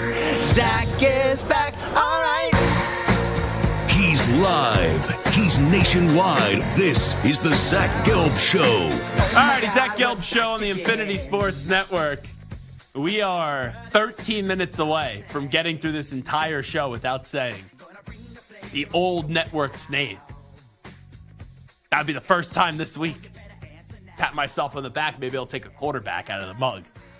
Tony Pauline is reporting that he said Sean Payton, will he mortgage the future for a franchise signal caller for the Broncos next Thursday? Many tell Tony Pauline the answer is yes. So I look at a report like that, and I'm like, okay, you're telling me he would mortgage the future to go get one of these top quarterbacks. Okay. Like, Caleb Williams is going to the Bears. We know the Bears aren't trading the pick. the Commanders are taking a quarterback at 2. So you're going to have to trade with the Patriots. And I don't know if the Patriots are trading the pick. I don't. And still, you're going to have to beat out the Minnesota Vikings. So I kind of look at that and I say, all right, he's willing to mortgage the future, but where's the cutoff? And that's why I kind of roll my eyes at this report. Because once Daniels and let's say Williams are off the board if it does go 1-2, after that, the only person, if I were the Broncos, I would say, okay, I give a king's ransom for would be Drake May. That'd be it. Not McCarthy, not Michael Penix Jr. And still, I have questions about Drake May. And also, I hate to say this because I've had him on before, and I guess we won't put him on ever again, but you won't care. But like Tony Pauline, after he joined us, and he's like, oh, I've heard concerns about Michael Penix Jr.'s work ethic. And I'm like, that makes no sense. I said to him, I said, Tony, what exactly have you heard? Because all we've heard about is how hard this kid works coming back from those injuries. And he's like, oh, well, maybe if he worked harder, he wouldn't have got hurt. And when he said that, I'm like, you're getting used. That's what I just thought. So now anytime, and maybe it's not fair, but anytime I hear a Tony Pauline report, I kind of just take it with a massive grain of salt. Maybe he ends up being right here, though. 855-212-4227. 855-212-4227. Haven't heard from my friend John in Arkansas in a long time. John, how are you, my man? John in Arkansas. What's going on, John in Arkansas? This is John in Arkansas. Yes. Zach, what's up, dude? What's going on? This is my man Sully, of course. Sorry, it's Sully in Arkansas, right? No, it was John in Arkansas to get me on the air a couple weeks ago before Media Week and the Super Bowl, and you were going on some rant, and you mentioned something about Arkansas. So from that moment on, I've been known as John in Arkansas because it's, with my accent, you can tell clearly I'm from Arkansas. Yeah, I'm hearing that you want the Patriots to draft JJ McCarthy because you're a Patriot fan, so you could say JJ McCarthy in your mass hole accent. I don't want JJ McCarthy. What I'm annoyed with, Zach, to be honest with you, is that useless win on Christmas Eve that made the Patriots get the 3rd pick and not the 2nd pick. Yeah, I despise it. That's why I was rooting for them to lose. And a lot of Patriot fans told me I'm an idiot, I'm a bad fan, and I was right. Who cares if we're bad? That was the year we needed, Zach. We needed to tank and play hard but lose just so they could get an opportunity to get a good quarterback. Now, I don't know which quarterback you want to get. I would love Daniels to fall, but I don't know. I want Daniels. But is he going to slide past Washington? I don't know, Zach. I'm just trying to figure this out. You know what we need, Sully? We need Daniel Snyder to run the Commanders again. Because if he was running it, they would pick the wrong quarterback, and that means we would get Daniels. They would take JJ McCarthy. So I wanted to call yesterday, but I didn't have the time because I was going to go meet up with. I was with our boy Evan yesterday. Oh, nice, wonderful, love Evan. Piero's my favorite. And Piero's is the best. I was with them for lunch, and then we went to dinner at Piero's before we went to the hockey game the other night. So my question for you is you were talking about all the foolishness that came out with the Belichick-Kraft scenario. Mm-hmm. And I was talking to Samter about this yesterday because Samter, being a Jets fan, loves all the chaos that's being created. And I told him, I don't care about all this chaos because it's not going to steal the memories, Zach, that we got to celebrate. 100%. See, Samter can't relate to years. Us. Samter doesn't know what it's like to be in the football penthouse. He does not know. He will never understand it, will never be able to comprehend it. So he could throw a victory parade, like a duck boat parade, a championship parade at our demise, but it doesn't take away from the joy that I've had for 20 years. It sucks, the ending of it, because now everyone hates one another. And I think Robert Kraft is coming off as a petty jerk here. And you should endorse Belichick, and you should give Belichick your approval to get the job with the Falcons. I don't like that slimy business of Robert Kraft, but still, if someone asked me, do I love Robert Kraft, I would say absolutely. Yes, and I agree. And Samter and I were talking, and I want to bring this up to you because, so what? Belichick, Kraft, Brady, they all didn't get along, but they made it go for 20 years. Mm-hmm. And when I was talking to Samter about the 90s Cowboys, what they did not do is put the egos aside for the greater good, because all people talk about with those 90s teams that they could have gone on a longer run with Aikman, with Jimmy Johnson, with Jerry Jones. So if anything the Patriots learned is, okay, so what? We didn't get along, but the greater good was what they accomplished with 6 rings. Yeah, that's why you're a sane human being. That's why you make sense. Samter can't comprehend that, though. Well, Santa's highlight the other day was the release of the new uniforms. That was what he was all excited about. You see the Let's new go Chiefs, baby. Like, bro, you're still going to go. He already ditched the Jets. Sully, he ditched the Jets. He's rooting for the Chiefs. He's hitching on to that bandwagon, and he can't even keep his story straight. We had Braden Fisk, a big defensive lineman prospect. He's like, oh, Mr. Fisk, I hope my Jets draft you. I go, I thought you were a Chiefs fan. So Samter can't even keep his story straight. Anyway, Sully, I got to run because I got to get to the PSA. Absolutely love you. Always love when Sully, John in Arkansas, whatever he wants to call himself, does hit us up at 855-212-4227. Let's get to a Zach Gelb Show PSA. Warning.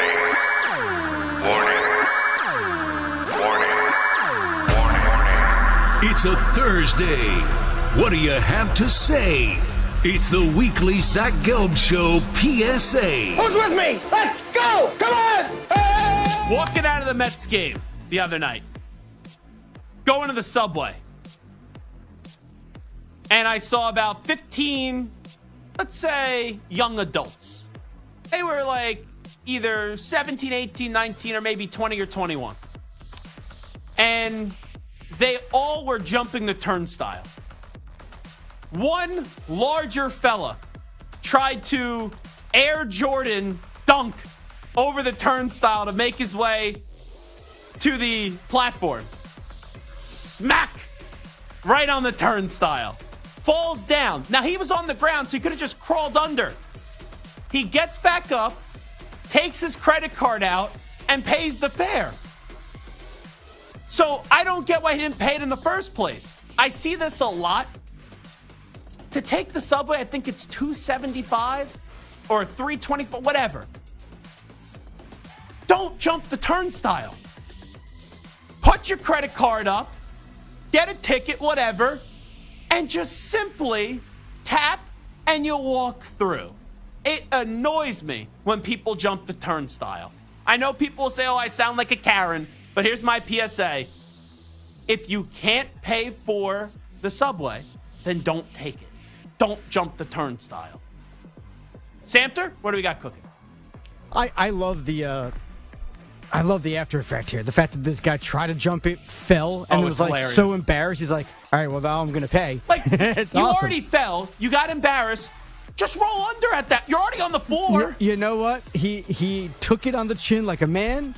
He said, I tried, I failed, and now I'm going to pay my due diligence. Good for that guy for at least, coming to his senses a little bit after embarrassing himself. Here's my thing. Nothing worse than you're emailing back and forth with somebody. And the emails seem to be going really well. Everything is fine. Everything's dandy. Are these my emails to you? Then you get off an email, and then you're going to get a phone call a day later from somebody else being like, so-and-so said you did this and this and this, and they're pissed off about that, and they're furious about that. The hell? I understand that things get lost in translation via email or text. But if you're upset about something I said via email, tell me via email. Are you talking to me? No. Oh, okay. No. This has something to do with something that's going on. We're in the process of buying a house. I was talking to our new boss, Ryan Hurley, about how terrible you were. Yeah, there you go. That works. No, I'm just kidding. You definitely weren't saying that. No, we're in the process of buying a house, and I was emailing back and forth with somebody, and everything was going great. And then I get a call this morning from the lawyers being like, they're furious about this, and they're terrible about that. Where was this in the email? They were nothing but pleasant and happy, and there was nothing I said that was even moderately. So you know what? Like, if you got something to say verbally, say it on the email too. Now we know why Samter's been so angry this week. I'm always angry. I'm like the Hulk. All righty, Stu, take us home. All right, I am sick and tired of sports television networks, not to be named, but the usage of breaking news or developing story. ESPN! Things happen maybe 4, 5, 6 hours. They're not breaking news. Yeah. We know about this for a while. They just use it too loosely, and it ticks me off sometimes. I didn't need to see Jonte Porter breaking news suspended 6 hours after the fact. It's crazy. It happened when O.J. Simpson died. Samter walked into the studio, and he already found out he was dead for 6 hours. And Samter looks up, oh, breaking news on the screen. It's like, O.J. Simpson dead. Samter's like, that's not breaking news. That happened 6 hours ago. I wonder if the chyrons and stuff have changed, Or if we're just so quick to news because of social media and Twitter that we notice it more. That were they showing breaking news 6 hours later 10 years ago before Twitter, 20 years ago? I don't know. See, that's interesting to me. I do not know the answer to that question. But anyway, I do know that this is the end of the Zach Gelb Show today on the Infinity Sports Network. I'm off tomorrow and then also Monday. But big thanks to Kris Jenkins. Big thanks to Eric Eager, Avery Johnson, each and every one of you. And, of course, my best team, Stu and Sandy. We out. Bye-bye. Peace.